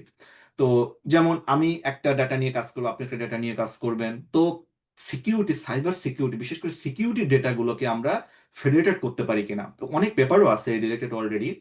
তো আমার নিজেরও কয়েকদিন আগে একটা পেপার হয়েছে যে ফেডারেটেড লার্নিং ইন্ট্রুশন ডিটেকশন আমরা আইওটি ডিভাইসের ক্ষেত্রে আমরা কিভাবে এটা করতে পারি। তো সাইবার সিকিউরিটি শুধুমাত্র কিন্তু নেটওয়ার্ক বেস, আপনার ল্যাপটপ বেস সিকিউরিটি না। এটা কিন্তু আপনার আইওটি ডিভাইসে সাইবার সিকিউরিটি আপনার হইতে পারে যে আইওটি ডিভাইসকে আমরা সিকিউর করব। এমন হইতে পারে যে আমরা এগ্রিকালচার কিছু কম্পোনেন্ট আছে সেগুলোকে আমরা সিকিউরিটি দিব।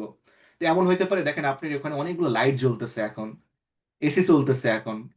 তো দেখেন এই লাইট গুলা, এসি গুলা, ফ্যান গুলা এখন যদি আমি এখান থেকে কন্ট্রোল করে ফেলি, এটা সিকিউরিটি কি দেখেন। এটা কিন্তু আপনি জাস্ট আমাদের ভার্সিটিতে জাস্ট একটা সুইচ আছে কারেন্টের সাথে কানেক্টেড, রাইট? কিন্তু আমি যেখানে আছি, তো এখানে কিন্তু প্রত্যেকটা আপনার শুধুমাত্র লাইট ফ্যান না, প্রত্যেকটা জিনিস কিন্তু সেন্সর। তো এই সেন্সর যদি আপনি ধরেন যে আপনি বাসায় গেছেন, বাসায় যাওয়ার পরে আপনার লাইটটা অন হয়ে আছে, স্বাভাবিক ব্যাপার, ইলেকট্রিসিটি নষ্ট হবে। ইভেন কিছুক্ষণ পরে আপনার প্রিন্টার অটোমেটিক প্রিন্ট করা শুরু করছে, যেহেতু সবকিছু সেন্সর। তো আমরা এখনো প্রত্যেকটা জিনিস সেন্সর নিয়ে আলোচনা, মানে আমরা এখনো যাইতে পারি না আমাদের। হয়তো বা আস্তে আস্তে হবে। দেখেন এটা কিন্তু বাংলাদেশের জন্য বিরাট একটা স্কোপ আমাদের জন্য। তো এই জিনিসগুলো সিকিউরিটি কিন্তু আমরা কিন্তু এখান থেকে চিন্তা করতে পারি। তো তারপরে আসে ডিফারেন্সিয়াল প্রাইভেসি, ইলেকট্রিক কার প্রাইভেসি। তো অনেকগুলো প্রাইভেসি বেস ফেডারেটাল লার্নিং অ্যাপ্লাই করা যায় সিকিউরিটির ক্ষেত্রে। তো এগুলো কিন্তু একটা রিসার্চ ডিরেকশন হতে পারে আপনার যারা এখানে রিসার্চের জগতে ঢুকতে চাচ্ছেন। এখন তারপরে আসে আমরা যে ইমার্জিং এরিয়াগুলো কি কি আমাদের। তো আমি যেগুলো বললাম এখন কিছুক্ষণ আগে, সেগুলো হলো আপনার যে ট্র্যাডিশনাল যে আমরা যেটা বলি কিওয়ার্ড গুলো আছে, কি টার্ম গুলো আছে সেগুলো, ম্যালিশিয়াস ডিটেকশন, ইন্ট্রুশন ডিটেকশন, তারপরে হলো আপনার র্যামসওয়্যার ডিটেকশন, ম্যালওয়্যার ডিটেকশন, মানে খুবই একটা ইয়া টার্ম। তো এখন আমরা আসি যে ইমার্জিং এরিয়াগুলো কি কি আছে। তো ইমার্জিং এরিয়ার ভেতরে দেখেন সবচেয়ে বেশি ইমার্জিং আপনারাই বলতে পারবেন এখন, দেখেন এলএলএমস ফর সাইবার সিকিউরিটি অটোমেশন। এটা কিন্তু খুব গুরুত্বপূর্ণ যে আপনি এলএলএমটাকে, আমি একটু আগেও এলএলএম, তো আমার এখানে এলএলএম অলরেডি সেট আপ আছে, আমি ডিপসিক এখানে অলরেডি ইনস্টল দিছি। তো আমি একটু কাজ করতেছিলাম এলএলএম এখানে। তো দেখেন আমি এখান থেকে কাজ করি হলো ডিপসিক দিয়ে মূলত। তো ডিপসিক, তো আপনি যদি এখানে ডিপসিকটা বা আপনি যে এলএলএম গুলো আছে আমরা বলতে, এখন কিন্তু দেখেন আপনি যদি এলএলএম দেখেন এই লাস্ট 4 মাস, দেখবেন যে এলএলএম জাস্ট কিছুদিন আগে কিন্তু জাস্ট চ্যাট জিপিটি মডেল, কয়েকটা মডেল ছিল, ওপেন এআই কয়েকটা মডেল ছিল, এখন দেখবেন 200+ মডেল ওপেন সোর্স। কেন, ইমাজিন কিভাবে এটা বাড়তেছে। তো অ্যামাজন নিয়ে আসতেছে, আলিবাবা নিয়ে আসতেছে পাল্লা দিয়ে। কিছুদিন কিছুদিন আগে দেখলাম আপনার ফেসবুক তো অনেক আগে নিয়ে আসছে জেমিনি, আপনার এগুলো ওপেন সোর্স করে দিচ্ছে। তো জিনিসগুলো কিন্তু খুবই ইন্টারেস্টিং। তো এলএলএম সাইবার সিকিউরিটি অটোমেশনের ক্ষেত্রে আমরা কিভাবে ইউজ করতে পারি। বিশেষ করে আপনি ভাবলেন যে ঠিক আছে আমার কাছে কিছু ডাটা আছে, এই ডাটাটা আমি এলএলএম কে ফিট করাবো, এলএলএম কে আমি ট্রেন করাবো, এগুলো কিন্তু সম্ভব। আপনার যদি হাই কনফিগারেশন পিসি থাকে, আমাদের ল্যাবেও কিন্তু আছে। আমি রিফার করছি আইসি ডিপার্টমেন্টের ল্যাবেও কিন্তু আছে। তো এখন আমরা আসি দেখেন অ্যাডভান্স ইআই পাওয়ার, আমরা যেটা বলতেছি নাম হবে কিন্তু অ্যাডভান্স ইআই পাওয়ার সাইবার সিকিউরিটি, যদিও এই রিলেটেড পেপার অনেক চলে আসছে। তো আমরা কিন্তু এমএল এ নাই এখন। এমএল এর পরে আমরা এখন আসতেছি এলএলএম। এলএলএম নিয়ে আমরা একসাথে কম্বাইন করে বলতেছি আমরা আর্টিফিশিয়াল ইন্টেলিজেন্স পাওয়ার সাইবার সিকিউরিটি আমরা কিভাবে মেনটেন করতে পারি। যেমন আপনার এখানে লাইট জ্বলতেছে, কেউ একজন এটা হ্যাক করছে, অফ করে ফেলছে জিনিসটা। তো অফ করার পরে এখন এলএলএম দেখেন ও কিন্তু আপনার ওই যে অফ আছে এবং এখন যেটা রাত, সে কিন্তু ওটা অ্যানালাইসিস করতে পারবে। এআই পাওয়ার্ড আমরা বলতেছি। অ্যানালাইসিস করে এখন যেহেতু রাত 10টা বাজে, আপনাদের এখানে হয়তো বা সন্ধ্যা হচ্ছে। তো এখন যেহেতু রাত, ও অটোমেটিক্যালি ও নিজে নিজে ক্যালকুলেট করে ও কিন্তু আপনার একটা ডিসিশনে পৌঁছাতে পারবে যে ও ওই লাইটটা এখন অফ করতে হবে আমাকে, যদিও সেটা হ্যাক হয়েছে। তারপরেও সে কিন্তু অ্যাটলিস্ট আপনার ট্র্যাডিশনাল এমএল বা ট্র্যাডিশনাল যে এআই আছে তার চেয়েও কিন্তু অ্যাটলিস্ট অ্যাডভান্স যে আমরা বলতেছি এআই পাওয়ার্ড, সেটা কিন্তু অনেক বেশি কাজ করবে। তারপরে আছে দেখেন graph ML network and binary analysis. তো এটাও খুব একটা নতুন একটা টেকনোলজি। গ্রাফ বেস আপনার যে ট্রেস গুলো আছে, স্যার কিছুদিন আগে আমাকে ফোন দিছিল, তো আমরা এটা নিয়ে বলতেছিল যে স্ক্রিনশট যে বিহেভিয়ার গুলো আছে, সেই বিহেভিয়ার গুলো আমরা অ্যানালাইসিস করতে পারি কিনা। গ্রাফ বেস হইতে পারে, বা সেটা হইতে পারে ইমেজ বেস, বা কোনো কিছু হইতে পারে। সেটাও কিন্তু এখন প্রচুর কাজ হচ্ছে এটা নিয়ে। তো এটা একটা খুবই ইমার্জিং এরিয়া, যে আমরা একটা, জাস্ট কনসিডার করেন একটা ফুটপ্রিন্ট আছে, আপনি একটা প্যাকেজ ইনস্টল দিচ্ছেন, নিশ্চিতভাবে তার একটা ফুটপ্রিন্ট কিন্তু আপনার ল্যাপটপে থাকবে। সেই ফুটপ্রিন্টটা নিয়ে আপনি যদি একটা গ্রাফ বেস অ্যানালাইসিস করেন, কোথা থেকে কোথায় যাচ্ছে, কোন নোডকে অ্যাক্সেস করছে, কোন সিস্টেম কলকে সে ডাকতেছে, যখন অন হচ্ছে তখন কোন সিস্টেম কল অন হয়েছে, তারপরে কোন সিস্টেম কল দিয়ে সে পাসওয়ার্ড হ্যাক করছে। তো আপনি কিন্তু এখান থেকে সবকিছু আপনি এখান থেকে একটা গ্রাফের মধ্যে নিয়ে আসতে পারবেন। সেই গ্রাফ বেস যদি আপনি অ্যানালাইসিস করেন, খুব সহজেই কিন্তু আপনি একটা প্যাকেজ সম্পর্কে, শুধুমাত্র যে সে ম্যালিশিয়াস সেটা না, আপনি তার বিহেভিয়ার, গ্রাফ যেহেতু আপনার কাছে আছে, পুরো বিহেভিয়ার আপনি কিন্তু এখান থেকে ক্যাপচার করতে পারবেন। তো এখন আমি আসি যে এইগুলো হলো মূলত ইমার্জিং এরিয়া, আমি খুব তাড়াতাড়ি শেষ করব। এখন কিছু ইউজ কেস আছে। ইউজ কেস বলতে আপনার সফটওয়্যার সাপ্লাই চেইন সিকিউরিটি। তো ইউজ কেসটা হলো, দেখেন বর্তমান সময়ে, জাস্ট একটা ইউজ কেস হিসেবে দেখি, বর্তমান সময় দেখেন next generation software supply chain attack কি পরিমাণ বাড়তেছে। Can you imagine? Just see the trend. 2019 সালে অ্যাটাক হইতো না বললেই চলে, দেখেন খুব কম। দেখেন হয়তো খুব কম সংখ্যাটা। 2024 সালে, এটা কিন্তু আপনার সোনা টাইপ, এটা হলো একটা অর্গানাইজেশন, তারা এই ডাটাগুলো আপনার ম্যালিশিয়াস যে প্যাকেজ কি পরিমাণ আসতেছে প্রত্যেক দিন বা প্রত্যেক ইয়ারে, সেটা তারা ক্যালকুলেট করে। দেখেন 2024 সালে, কেন ইমাজিন, ম্যালিশিয়াস প্যাকেজ প্রায়, দেখেন প্রায় 8 লক্ষ malicious package, more than 7 lakh malicious packages বিভিন্ন সফটওয়্যার সাপ্লাই চেন। শুধুমাত্র যে পায়ে আমরা যেটা বলছি পাইথনের না, শুধুমাত্র Java, Python, node JS, what ever. তো দেখেন জিনিসগুলা আমাদের, যে আমরা যেটা ইউজ করতেছি, ওপেন সোর্স যে আমরা ইউজ করতেছি, এটা OSSRA, এটা আমরা বলি open source security and risk analysis. এই রিপোর্টটা আপনারা পড়বেন যদি আপনার সাইবার সিকিউরিটি সম্পর্কে আগ্রহ হন। এই রিপোর্টটা ওপেন সোর্স একটা পিডিএফ, আপনি গুগলে সার্চ দিলেই পাবেন। OSSRA রিপোর্ট বলা হয়। 2025 সালের রিপোর্টটাও চলে আসছে, আমি কিছুদিন আগে ডাউনলোড করে পড়তেছিলাম। তো দেখেন এখান থেকে বলতেছে যে 96% scan code base open source code দিয়ে তৈরি হয়। এখন যদি কেউ এই ওপেন সোর্স কোডে যদি কেউ যদি আপনার অ্যাটাক করতে পারে, তাহলে সে 96% যে স্ক্যান, যে কোড বেস আছে, সেখানে সে অ্যাটাক করতে পারবে। কেন ইমাজিন? মানে ওপেন সোর্স যে কোডগুলো আছে, সেই কোডগুলো সিকিউরিটি কিন্তু খুব বেশি গুরুত্বপূর্ণ। তার মধ্যে বলতেছে 77% একদম ডিরেক্ট ওপেন সোর্স কোড দ্বারা তৈরি। কারণ ওপেন সোর্স কোড তো পাইথন। এখন আপনি যদি পাইথন চিন্তা করেন একটা প্যাকেজ, সেই প্যাকেজ যদি আপনি একটা কোনোভাবে ম্যালিশিয়াস প্যাকেজ আপনি যদি আপলোড করতে সক্ষম হন পাই অর্গানাইজেশনে, কোন একজন মানুষ যদি সেটা ডাউনলোড করে, ইনস্টল করে, তাহলে আপনার পিসি কিন্তু, আপনার যে সিস্টেমটা আছে সেটা কিন্তু হ্যাক হয়ে যাচ্ছে। তো দেখেন, তারপরে দেখেন rising threats in open source ecosystem. আমি একটু ছোট্ট করে আসি, আর একটু ছোট করে আসি। এখান থেকে দেখেন প্রায় 7 লক্ষ, দেখেন 7 লক্ষ প্লাস, যেটা গত বছর হচ্ছে 156% বেশি আসতেছে। মানে সাইবার সিকিউরিটি ট্রেন্ডস যেটা প্রথম থেকে শুরু করছিলাম, সেটা কিন্তু এখানে জাস্টিফাইড। দেখেন দিন দিন কি পরিমাণ বাড়তেছে। ছোট একটা এক্সাম্পল যদি দেই, আমি এখানে পাইয়ের মধ্যে যদি আমি তুলনা করি, দেখেন পাই একটা ইউজ কেস, জাস্ট একটা ইউজ কেস হিসেবে কল্পনা করেন আপনারা। তো আমি যেহেতু এটা নিয়ে রিসার্চ করি, তো আমি জাস্ট এখান থেকেই দেখাচ্ছি আপনাদের। তো পাই প্রায় আপনার এখন প্রায় 6 লক্ষ প্লাস। এটা আমার কিছুদিন আগের ডাটা, ডিসেম্বর 2024-এর ডেটা। তো প্রায় 5 লক্ষ প্যাকেজ কিন্তু আছে, প্রায় 1.88 বিলিয়ন ডাউনলোড হয় ডেইলি। কেন ইমাজিন? 1.88 বিলিয়ন। আপনি যদি একটা প্যাকেজ যদি কোনোভাবে এটার ভিতরে ম্যালিশিয়া দিতে পারেন, তাহলে কিন্তু আপনার ডেটা যেটা আপনি চাচ্ছেন কাঙ্ক্ষিত, যদি আপনি ম্যালিশিয়াস অ্যাক্টর হন, তাহলে কিন্তু খুব সহজেই ইয়ে করতে পারবেন। তো এটা এত বেশি স্কেল কেন? কারণ ডেটা সায়েন্স ডিপেন্ড করতে, দেখেন ডেটা সায়েন্সের আমরা বলতেই বুঝি পাইথন প্রোগ্রামিং ল্যাঙ্গুয়েজ, পাইথন বলতে বুঝি আমরা বিভিন্ন প্যাকেজ। কারণ এটা প্যাকেজের জন্য কিন্তু বেশি স্কেলেবল, বেশি অ্যাক্সেসিবিলিটি কিন্তু অনেক বেশি। তো অ্যাজ অফ জুলাই দেখেন প্রায় 7,000 প্লাস পাইথন প্যাকেজ, যেটা বলতেছে এটা একদম পুরাটাই বলতেছে তার ম্যালিশিয়াস প্যাকেজ। বা তো এখানে একটা গ্রাফ দেওয়া আছে কি পরিমাণ তৈরি হচ্ছে, কি পরিমাণ পাবলিশড হচ্ছে, কি পরিমাণ আপলোডেড হচ্ছে। জাস্ট এটা ইউজ কেস হিসেবে আপনার দেখালাম এখানে।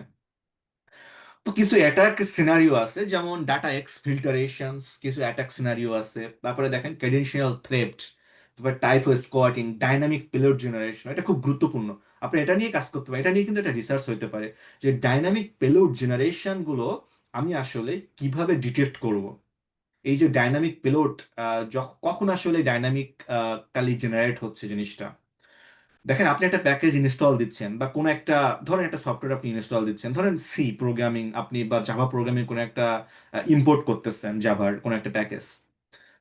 ওই সময় সে কিছু বলতেছে না, ঠিক 5 থেকে 10 দিন বা 5 থেকে 10 ইয়ার্স পরে ও বলতেছে যে ও অ্যাক্টিভ হচ্ছে তখন আপনার সিস্টেমের ভেতরে।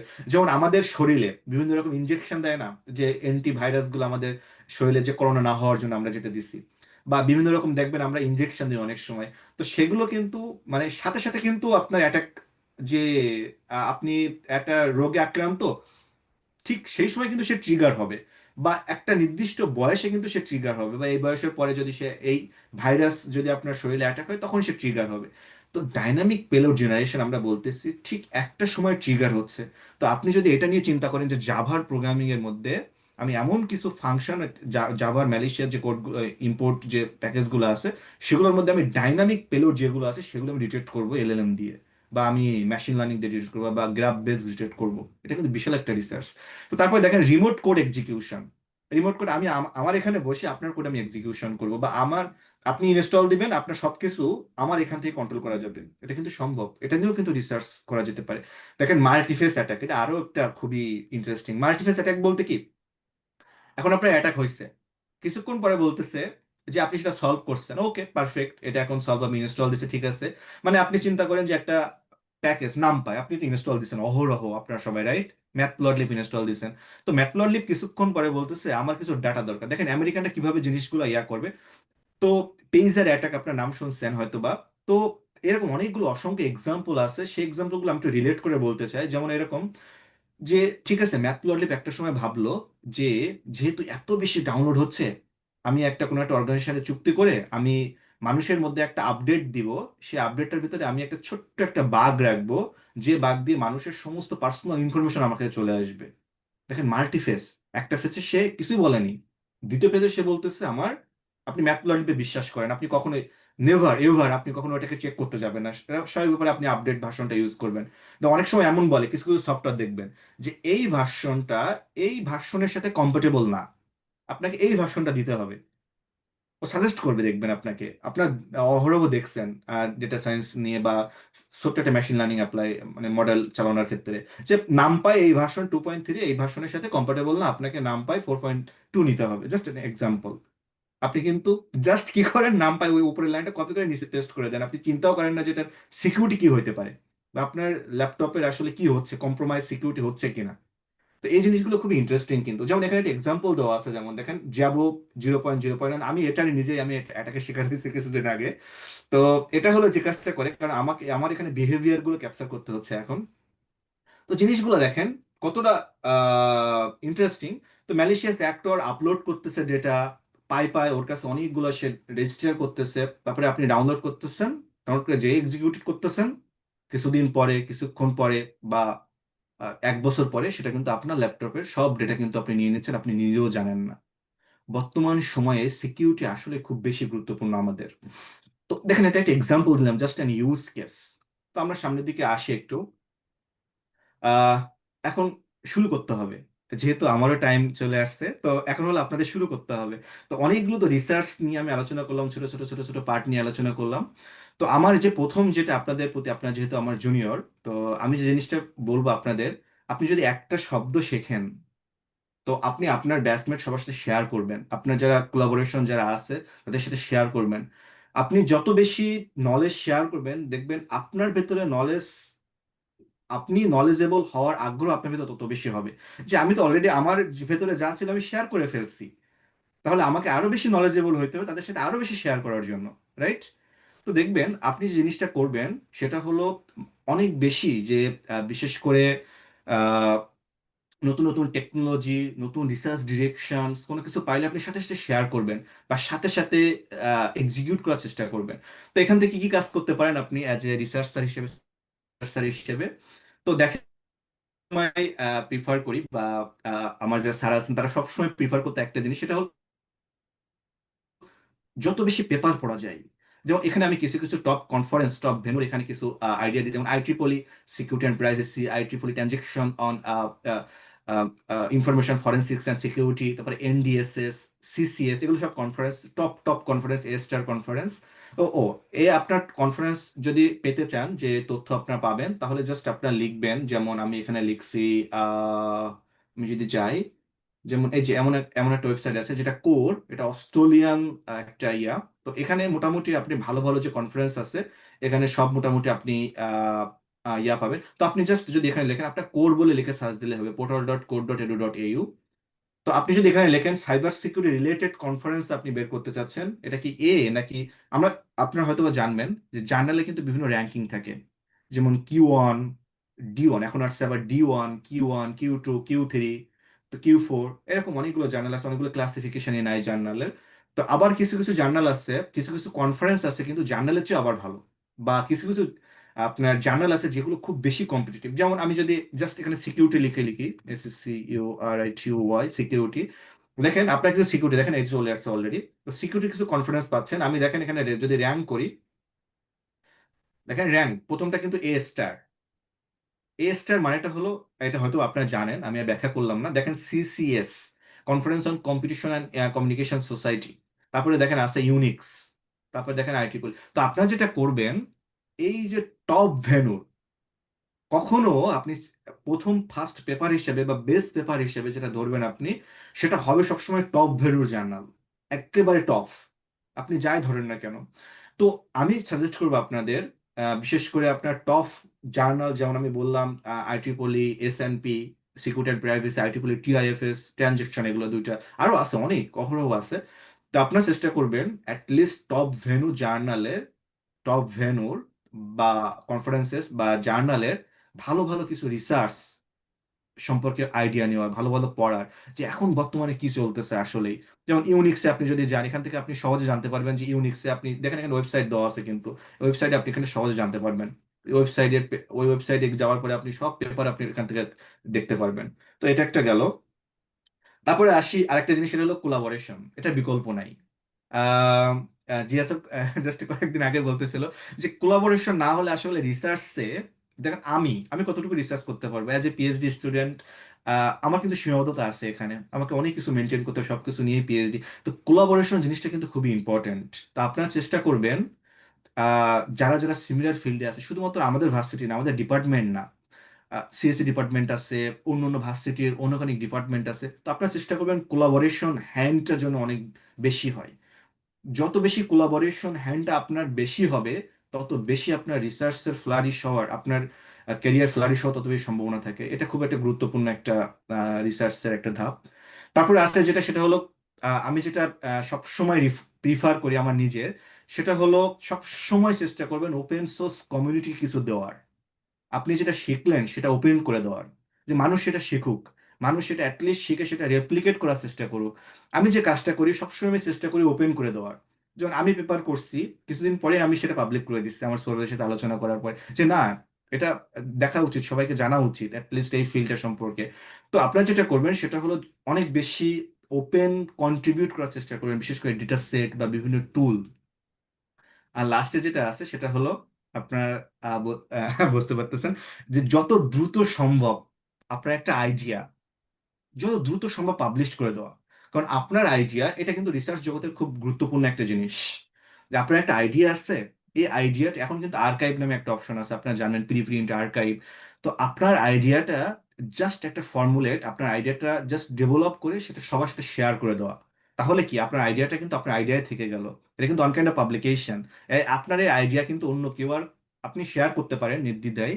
আপনার আইডিয়া কিন্তু আপনার একদম ইউনিক একটা আপনার পরিচয় হয়ে গেল এই আইডিয়াটা, যে আপনি একটা আর্কাইভ পেপার, আপনি রিলেটেড পেপার করে ফেলছেন। তো যত দ্রুত সম্ভব আপনার এই জিনিসগুলা, বিশেষ করে আহ, খুব দ্রুত কাজ করা এবং আইডিয়া গুলো খুব দ্রুত পাবলিশ করে দেওয়া। তো এটা একটা খুব গুরুত্বপূর্ণ রিসার্চের একটা বিশেষ করে সাইবার সিকিউরিটি রিসার্চের জন্য, কারণ এই ফিল্ডটা কিন্তু খুব দ্রুত চেঞ্জ হয়। আপনি আজকে এলএলএম এ আছেন, কালকে দেখবেন যে এলএলএম বাদ দিয়ে অন্য কিছু একটা চলে আসছে। তো খুব দ্রুত পাবলিশ করে দেওয়া, এই জিনিসটা খুবই ইম্পর্টেন্ট। আর আমি আরেকটা লাস্টেরটা নাম দিচ্ছি আসলে দা লাইন। আমি এটা দিয়ে শেষ করব। আমি হয়তো টাইমের মধ্যে থাকতে হ্যাঁ, আর 1 মিনিট আশা করি শেষ করতে পারবো। তো দেখেন, আহ, আমি ছোট্ট একটা এক্সাম্পল দিয়ে শেষ করবো আজকের সেশনটা। তারপর ডাটা ইয়েতে যাব। তো দেখেন, আপনার কাছে কিছু ডেটা আছে। তো আপনি চিন্তা করেন যে ডেটাগুলো নিয়ে আসলে কি করবেন। কেন ইমাজিন, দেখেন এই কিছু ডেটা আছে, আপনি এই ডেটা নিয়ে আসলে কি মনে করেন কিছু সাইবার সিকিউরিটি রিলেটেড ডেটা কিছু আছে আপনার কাছে। তো ধরেন যে ওকে, তো এইখানে আছে হলো কিছু জাভা প্যাকেজ, এইখানে কিছু আছে হলো আপনার জাভা লাইব্রেরি, এখানে কিছু আছে পাইথন প্যাকেজ, এখানে কিছু আছে নামপাই প্যাক সামথিং কিছু আছে। এই ডেটা নিয়ে আপনাকে অ্যানালাইসিস করার যে ক্যাপাবিলিটি সেটা আপনাকে অর্জন করতে হবে। তো প্রথমত দেখেন, আমরা যেটা বলতেছি ডেটার ভিতরে কিছু ইনফরমেশন থাকে কিন্তু। তো ডেটাটা কখন ইনফরমেশন হচ্ছে, তো দেখেন আমি অনেকগুলো কথা বলতেছি। তো দেখেন এই কথাগুলো বলার মধ্যে প্রত্যেকটা কথা কিন্তু একটা ডেটা। ইনফরমেশন কখন হচ্ছে, ইনফরমেশন হচ্ছে হলো, যেমন আমি এখন বলতেছি যে একটা পুরা দা, আমি যদি বলি cyber security with machine learning, দেখেন খুব সহজে কিন্তু একটা ইনফরমেশন চলে আসতেছে আমার কাছে জিনিসটা, যে তাহলে মেশিন লার্নিং এ সাইবার সিকিউরিটি কিছু একটা হবে। তারপর দেখেন আরেকটা জিনিস আছে, সেটা হলো নলেজ। নলেজটা জিনিসটা কি, দেখেন আমি কিন্তু আজকে অনেক কথা বলছি এখানে সাইবার সিকিউরিটি নিয়ে, প্রথম শুরু করছি গুগল ট্রেন নিয়ে, সাইবার সিকিউরিটি বিশাল অনেক কথা বলছি, কিন্তু আপনারা যারা এখানে আছেন তারা কিন্তু চেষ্টা করবেন নলেজ গুলো কানেক্ট করার বা কিছু ডট কানেক্ট করার। যেমন প্রথম থেকে আমি যদি বলি, ঠিক আছে আপনি কানেক্ট করবেন হলো গুগল ট্রেন, ঠিক আছে আমি এখন সার্চ দিব বাসায় গিয়ে। তারপরে দেখেন গুগল ট্রেনের পরে সাইবার সিকিউরিটি কি চলতেছে আপনি সেটা কানেক্ট করবেন। তারপরে দেখেন আমি বললাম, লাস্টে এসে বললাম যে ঠিক আছে আপনাকে খুব দ্রুত পাবলিকেশনে যেতে হবে কোনো একটা আইডিয়া আপনার যদি মাথায় থাকে। তো আপনি কখন নলেজেবল হবেন, কখন একটা জিনিস, কোন ডেটা কখন নলেজ হবে, যখন আপনি ওই কিওয়ার্ড গুলো প্রপার ওয়েতে আপনি কানেক্টেড করতে পারবেন। এটা কিন্তু খুব গুরুত্বপূর্ণ, not only for this but also for whole life. দেখবেন স্টিভ জবসের একটা আছে, উক্তি আছে, যে আমি যখন এখানে আসি আমি তখন পিছনে ফিরে 3টে ডট, ও দেখবেন এরকম একটা মোটিভেশন আছে, দেখবেন। তো আপনি এখান থেকে যখন এখানে আসেন, আপনি পিছন দিকে তাকালে দেখতে পাবেন আপনার ডট গুলো। তো আপনার এই ডট কানেক্ট করার ক্ষমতা থাকতে হবে, নলেজেবল হওয়ার ক্ষমতা থাকতে হবে আপনাকে, এটা খুব গুরুত্বপূর্ণ রিসার্চের জন্য। আরেকটা জিনিস সেটা হলো ইনসাইট। এখন দেখেন আপনি অনেকগুলো নলেজ আপনার আছে, বাট আপনার কাছে দেখেন অনেক ডিরেকশন আমি এখন বলছি। আমি বলছি ম্যালিশিয়াস ডিটেকশন, আমি বলছি এলএলএম ডিটেকশন, আমি বলছি অনেকগুলো জিনিস বলছি, কিন্তু আপনি আসলে কোন জিনিসটাকে ইনসাইট হিসেবে কাউন্ট করবেন আপনার লাইফের জন্য? আপনি আসলে দেখেন এখানে বলা হয়েছে এখান থেকে যদি আপনি এখানে যান, তাহলে আপনি একটা সঠিক ডিরেকশন আপনি যাইতে পারতেছেন। এই ইনসাইটটুকু আপনাকে অর্জন করতে হবে।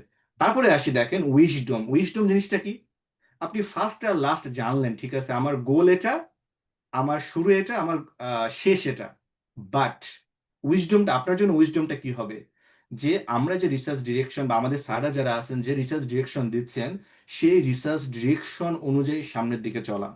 বা যারা আরো শুধুমাত্র আহ, স্যাররা যারা আছেন বা আমরা, আমি আজকে যে বলতেছি এটা কিন্তু না, এটা হইতে পারে যে দেখেন এটা ইনসাইট হইতে পারে, এটা জাস্ট এটা, বা আরো কেউ অনেকে রিসার্চ করবে, সেগুলো সব এক একটা ইনসাইট। উইজডম কখন হবে, যখন আপনি এই ইনসাইট গুলো থেকে আপনার ক্যারিয়ারের জন্য বা আপনার রিসার্চের জন্য একটা সঠিক ডিরেকশন আপনি নির্ণয় করতে পারবেন। This is wisdom. And then তারপরে আসি, যে জিনিসটা হবে, দেখেন আপনার কাছে ছিল হলো ডেটা, আর আপনি এখন সেই পুরা জিনিসটাকে অ্যানালাইসিস করে এখন আপনি সুন্দর একটা জিনিস তৈরি করে ফেললেন, একটা ক্যাট তৈরি করে ফেললেন আপনার লাইফে। আপনি একটা শেপ দিয়ে ফেললেন জিনিসটা অ্যানালাইসিস করে, ইভালুয়েট করে সবকিছু করার পরে তারপরে আপনি কাজ শুরু করলেন। সো এটাই হলো, আমি একটা টাইটেল দিয়েছিলাম দ্য লাইন। মানে আমরা আসলে কিভাবে আসলে আগাবো, কোন লাইন আমরা যেটা বলি, সেটা আসলে কিভাবে আমরা ডেটা থেকে একদম ইনফরমেশন নলেজ থেকে শুরু করে ক্রিয়েটিভিটি পর্যন্ত আমরা কিভাবে আসলে যেতে পারি। তো আহ, এটাই হলো আমার মূলত আজকের সেমিনারের মূলত রিসার্চ ডিরেকশনের চেষ্টা ছিল। সবাইকে অসংখ্য ধন্যবাদ। Thank you so much. Thank you so much Shaon, তোমার এই মোটামুটি লেটস 9 আমাদেরকে তুমি সময় দিচ্ছ। তো তুমি যেটা বলছিলে যে কোলাবোরেশন এবং নলেজ, আমাদের যেটা আমরা জানি সেটাকে শেয়ার করে দেয়া, সোসাইটিতে কন্ট্রিবিউট করা, এবং নলেজের তার ধর্মটাই হচ্ছে এমন যে সেটা শেয়ার করার সাথে সাথে সেটা বাড়তে থাকে, বাড়ার ট্রেন্ডস তৈরি হয়। তো তোমার এই নলেজ আরো বাড়ুক, এবং তোমার জন্য অনেক অনেক শুভকামনা। এবং সেই সাথে যেহেতু তুমি one of the co-founder of this research group, তো তোমার এরকম হয়তো প্রায় প্রায় আমরা সময় আশা করব আমাদের স্টুডেন্ট যারা রিসার্চ করছে তাদের, তারাও নিশ্চয়ই এই তোমাকে বিভিন্ন সময় রিচ করবে এবং তোমার কাছ থেকে বিভিন্ন সাপোর্ট এবং গাইডেন্স, ডিরেকশন চাইবে। তো এটা ওদের জন্য, অর্থাৎ আর্লি যে যদি একটা ভালো হাতেখড়ি হয় তাহলে সে পথটা সঠিক। এই জন্য সে আহ, যদি একদম তার গোলে পৌঁছাতে নাও পারে, তাহলে সে যেখানে যাবে সেটা সঠিক সে যাবে। আর প্রথমে যদি ভুল পথ হয় তাহলে সে যেখানে যাবে সে পুরোটাই তার ভুল হবে। তো এটাই আমরা আসলে মোটিভেশনটা আজকের এই সেশনে, যে রাইট ডিরেকশন, আর্লি রিসার্চারদের জন্য রাইট ডিরেকশন। তো খুবই ইনসাইটফুল টক ছিল, আমরা অনেক কিছু শিখতে পেরেছি। তো আমরা কিছু কোশ্চেন নিচ্ছি আমাদের আহ, এই আর্লি রিসার্চারদের কাছ থেকে, ওরা ওদের পরিচয় দিয়ে প্রশ্ন করবে। জি, প্রথমে আমি তোমাদের দিকে যাই।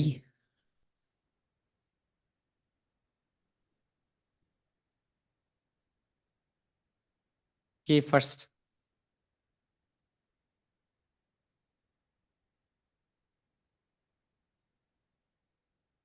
হুম, সেফাত। আসসালামু আলাইকুম ভাই। আমার নাম ওয়ালাইকুম আসসালাম। সিফাত। আমি হচ্ছে আহ, এইবার হচ্ছে 4-2 এক্সাম দিছি। আমি মাস্টার্সে ভর্তি হইলাম এবার আর কি, ভর্তি পরীক্ষায়। তো আমি আপনার সাথে আগেও কথা বলছি। আমি হচ্ছে এইচটিটিপি সিকিউরিটি হেডার্স নিয়ে হচ্ছে কাজ করছিলাম।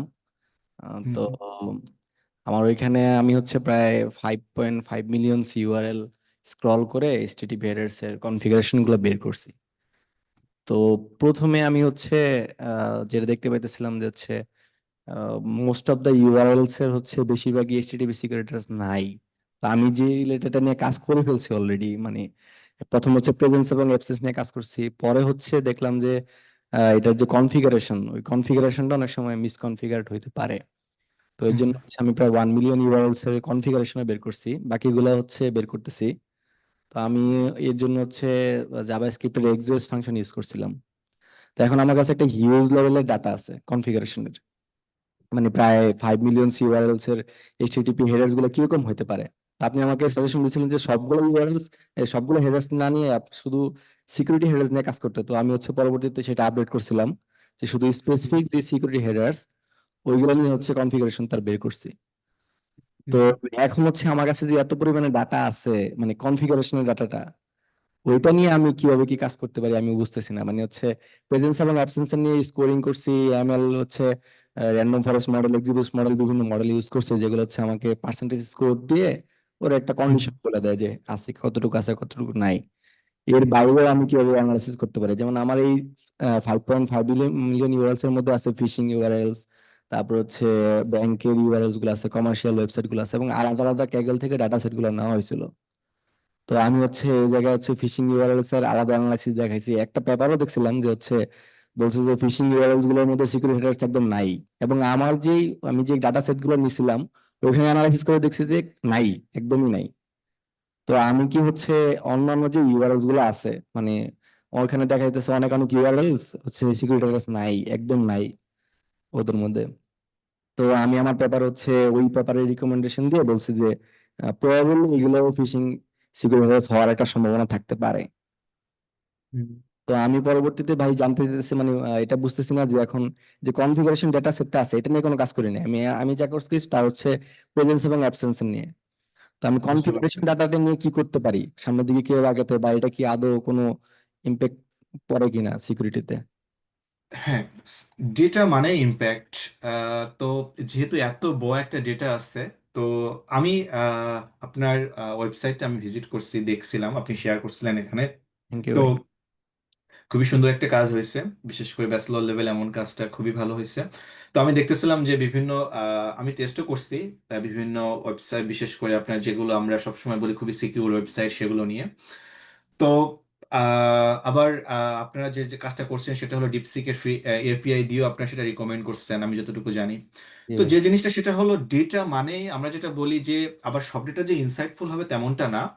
তো যেটা আমরা করতে পারি, বা আপনার যে ডেটাগুলো আছে, সবচাইতে ভালো উপায় সেটা হলো এই যে ডেটাগুলো আছে সেই ডেটার যদি কোনো ইনসাইট থেকে থাকে, সেই ইনসাইটগুলো আসলে বের করা। প্রথম কাজ হবে এটা, যে ঠিক আছে আমার ডেটার 10টা কলাম আছে বা 20টা কলাম আছে, এই কলামগুলা কোন কোন ইনফরমেশন দিচ্ছে আমাকে, শুধুমাত্র কি কনফিগারেশন দিচ্ছে, নাকি এই কনফিগারেশন দিয়েও আমরা এমএল দিয়ে আমরা খুব সহজেই ডিটেক্ট করতে পারবো, বা এলএলএম দিয়ে ডিটেক্ট করতে পারবো কোন একটা কনফিগারেশন আমরা সাজেস্ট করতে পারবো। তো এটা আসলে ডেটাসেটটা খুব ভালো করে এক্সামিন করতে হবে, যে ডেটাসেটটা সম্পর্কে আসলেই ডেটাসেটটার ভেতরে কি ডেটা আছে, ডেটা সেটটা নিয়ে আমরা কতটুকু আগাইতে পারবো। তো ডেটা সেটের বিভিন্ন প্রি প্রসেস আপনি যেটা করতে পারেন এখন বর্তমান মানে জাস্ট ইনিশিয়াল ফেস হিসেবে, ডেটা সেটের প্রি প্রসেস কিছু স্টেপ আপনি দেখতে পারেন। প্রি প্রসেস স্টেপগুলো দেখে আপনার নিশ্চয়ই কোনো একটা কলাম আছে যে কলামটাতে আপনি সাজেশন চার্ট দিতে পারেন, বা কোনো একটা কলাম আছে যে কলামটাকে আপনি আইডেন্টিফাই করতে পারেন যে এই সিকিউরিটি হেডারটার মিস কনফিগারেশন।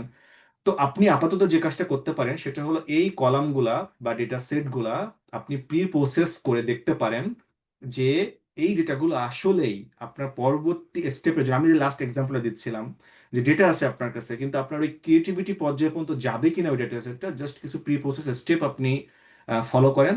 ফলো করার পর তারপর যদি মনে হয় যে না ওকে, এখন ঠিক আছে ডেটা সেটটা খুব ভালো, এবং এবং আরেকটা পরামর্শ থাকবে এখানে, যে আপনার যে এত বড় ডেটা সেট এটা নিয়ে কখনো আপনি প্রথমে আগাবেন না। আমরা যেটা করি সেটা হলো জাস্ট 100 থেকে 200 ডেটা নিয়ে আমরা আগাই। তো আপনি এখান থেকে জাস্ট কনফিগারেশন ফাইল যে ডেটাগুলো আছে 200 থেকে 300 নিয়ে আগান। আগানোর পরে আপনি ম্যানুয়ালি চেষ্টা করেন ওখান থেকে কোনো একটা ইনসাইট বের করার। ইনসাইট বের করার পরে আপনার যদি মনে হয় না ওকে এখন আমার ইনসাইট বের হচ্ছে, এবং এখান থেকে আমি এই 200 ডেটা নিয়ে আমি এই কাজ করতে পারবো, তারপরে আপনি পুরো ডেটা নিয়ে আগাইতে পারেন। তো এটা হলো আমার প্রাথমিক একটা ছোট্ট একটা আহ, আমার অভিজ্ঞতা থেকে আমার হিউজ ডেটা সেট তৈরি করছিলাম, তারপর থেকে আমি এভাবেই ঠিক আগাইছিলাম সামনের দিকে।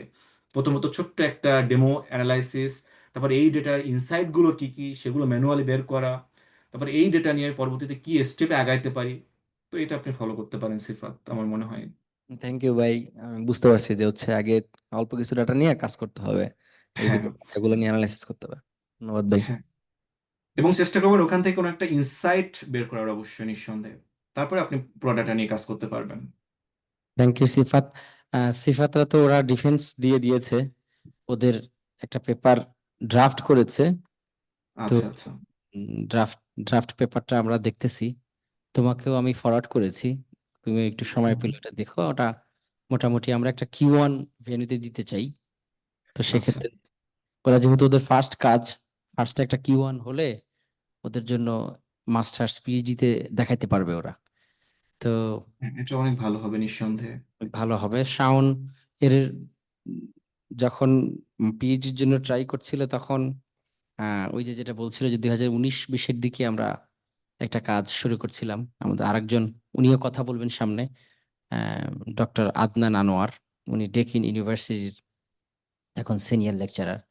তো উনি আহ, শাওন ওদের সাথে কথা বলে খুবই তিনি ভালো বললেন যে এরা তো খুবই পটেনশিয়াল ছেলে, এদের দিয়ে কাজ করাও।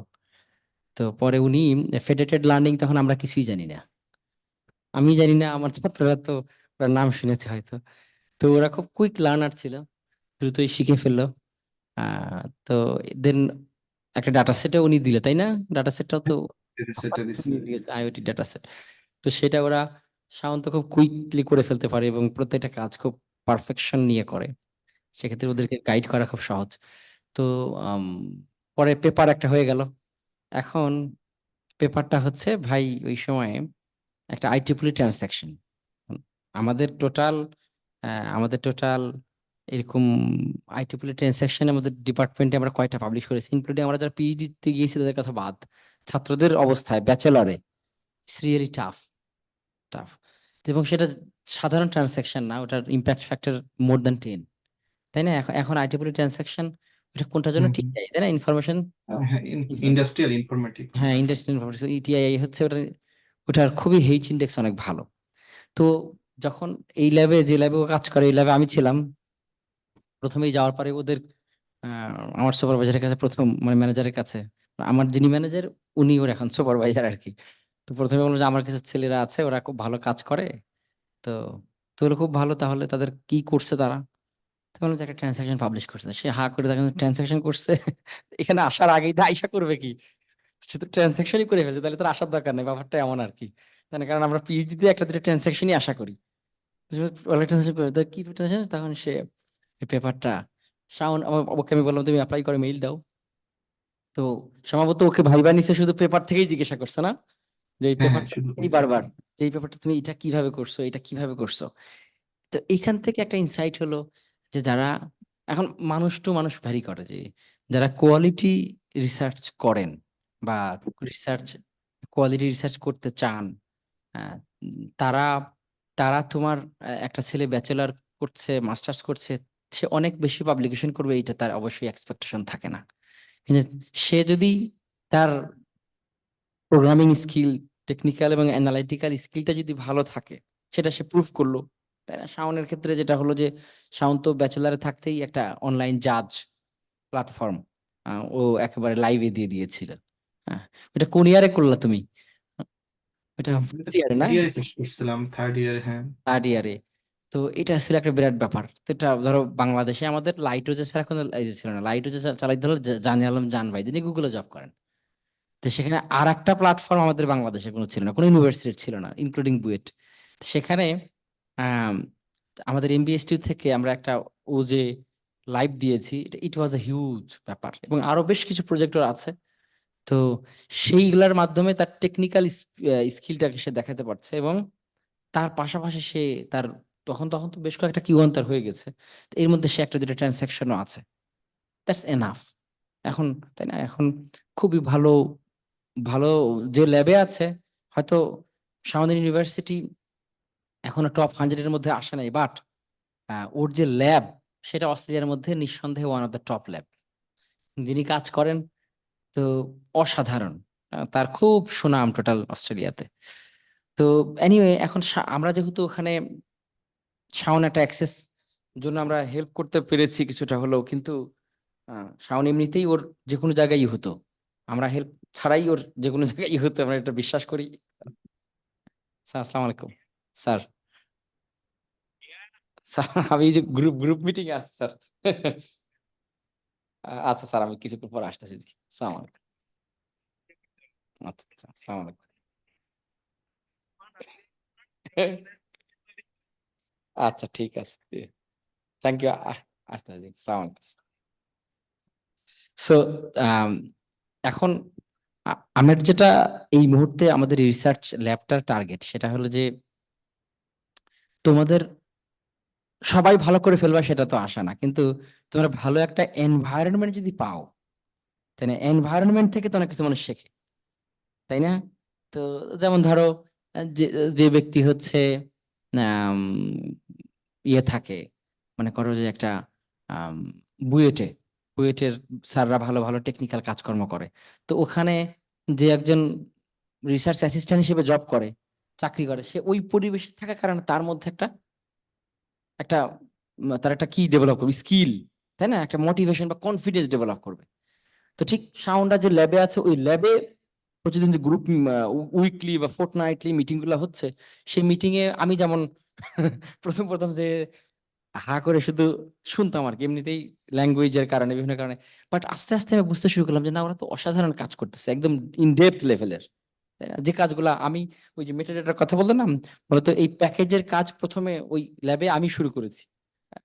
আমি শুরু করছি মেটাডেটা দিয়ে, যে আমরা একটা প্যাকেজ কেউ একজন আপ করেছে, তার তো কিছু তথ্য দিয়েছে যে অমুক তারিখে ব্যক্তি অমুক, তার ভার্সন অমুক, তার ইমেল অ্যাড্রেস অমুক, তো এই ডাটাগুলো স্ক্রল করে আমরা একটা ডাটা সেট নিয়েছিলাম। সেখান থেকে আমরা বের করতেছি যে এই লোক প্রথম ভার্সন দেওয়ার পরে দ্বিতীয় ভার্সনের মধ্যে তফাৎ কতটুকু। কেউ কেউ প্রথম ভার্সন দিয়ে আর দেয় না বিগত 5 বছরে।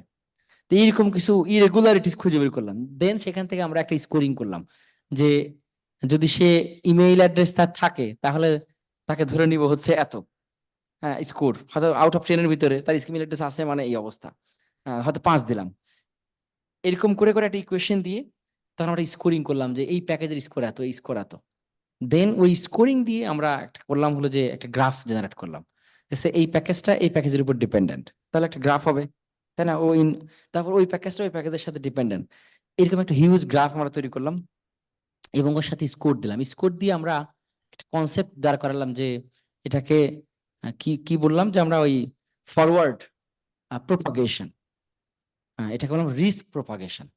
তার মানে হচ্ছে যে বেশি বেশি স্কোরওয়ালা, বেশি বেশি স্কোর মানে হচ্ছে তার রিস্ক বেশি, উল্টাটা ধরো আর কি, তার ইনফরমেশন কম ছিল আর কি, তাই স্কোর বেশি হয়ে গেছে। তো হাই, আমি একটা হাই রিস্কের প্যাকেজের সাথে ডিপেন্ডেন্ট, তার মানে আমার সেন্সিটিভিটি হাই, কারণ কোনো কারণে আমারটা আমি যার উপর ডিপেন্ড করি সে যদি কম্প্রোমাইজ হয় তাহলে আমি কম্প্রোমাইজ হয়ে যেতে পারি। তো এরকম করে আমরা একটা প্রপাগেশন পাথ দিলাম। যাই হোক, পেপারটা আমরা খুব ভালো জায়গায় এখনো পাবলিশ করতে পারি নাই, তো আমার তো চলে আসতে হলো। তো পরবর্তীতে ওই মোটিভেশন থেকে ওরা যখন পিএইচডিতে আসলে, পিএইচডিতে একটা বড় প্রজেক্ট, মানে 3 বছর 3.5 বছর ধরে কাজ করতে পারবে, তো সাথে ওদের টেকনিক্যাল ইয়েও ভালো।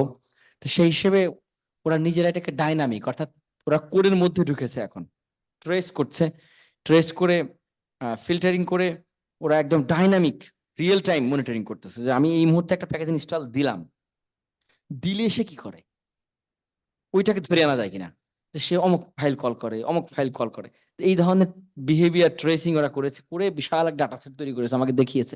অসাধারণ কাজ, ওর কাজে সবাই হ্যাপি, ওর সুপারভাইজার এবং যারা আছে তার সাথে ওরা খুব হাই হ্যাবিট মানুষজন কানেক্টেড। তো আমাদের যেটা বলছিলাম যে যেভাবে শাওন নিজেকে ডেভেলপ করে একটা পর্যায়ে নিয়েছে, তো তোমরা আমরা যদি একটা এনভায়রনমেন্টের মধ্যে থাকি তাহলে তোমাদের জন্য এটা সহজ হবে, তাই না? আমাদের এরকম অপরচুনিটি থাকে স্বাভাবিকভাবেই, আমাদের এই রিসার্চের এই গ্রুপেই মিনিমাম 4-5 জন আছেন অস্ট্রেলিয়ান, তাই না? তো তাদের মধ্যে 2-1 জন কিন্তু প্রায়ই আমাকে বলছে যে ভালো রিসোর্স থাকলে আমাকে ইয়ে করতে পারো, তাই না? তো আমরা ভালো রিসোর্সই তো পাচ্ছি না। যাকে তাকে একজন দিলে যখন আমার রেপুটেশন খারাপ হবে, সে কাকে তুমি দিলা, হ্যাঁ, সে তো কাজ করে না। তো আমরা আমাদের আমাদের ল্যাবেও স্যার 4 জন নিবে, আমাদের ল্যাবেও। তোমাদের লেভেল 4 জন নিবে। তো যে সিফাতের ব্যাপারটা দেখো, ওর এই পেপারটা তুমি আগে দেখো, যদি এরকম হয় যে রাজাকে ইনভাইট করব, তাহলে হয়তো বা আমরা মোটামুটি, রাজার তো অনেক নাকুচা, অনেক ভালো পাবলিশ করতে না পারলাম, কিন্তু যদি মোটামুটি Q1 হয় বা একটা ভালো কোয়ালিটির কনফারেন্সে দিতে পারি, তাহলে আমরা ম্যানেজ করলাম। তাহলে কি হলো, রাজা কো অথর থাকলো, যেখানে থাকতে চায় থাকলো। তাহলে সিফাতকে আমরা টার্গেট করতে পারি যে না, নেক্সট তোমাদের ল্যাবে যদি ওকে দেয়া যায়, ওর খুব আগ্রহ আছে, কাজও করেছে বেশ কিছু, তুমি দেখলেই বুঝতে পারবা যে তুমি যে ডিরেকশন গুলো দিয়েছিলে প্রায় প্রত্যেকটা ডিরেকশনই মিট করার চেষ্টা করছে। That was great. সো আমরা আর আরো কিছু কোশ্চেন নেই তোমাদের, আর কিছু কিছু জিজ্ঞাসা থাকলে? হ্যাঁ, তো বলো পরিচয়। আসসালামু আলাইকুম ভাই, আমি সজীব মোহাম্মদ সাইফুল্লাহ, এবার 4 অ্যাসিস। ভাই আমার কোশ্চেন হলো ভাই, যেহেতু ভাই আমি নতুন রিসার্চ শুরু করছি, এক্ষেত্রে আপনার এলএলএম এর উপর যে আপনি বলেন, এলএলএম এর ক্ষেত্রে অনেক সময় আপনার ম্যালওয়্যার দেওয়া যায়, এটা নিয়ে কি কাজ করা কি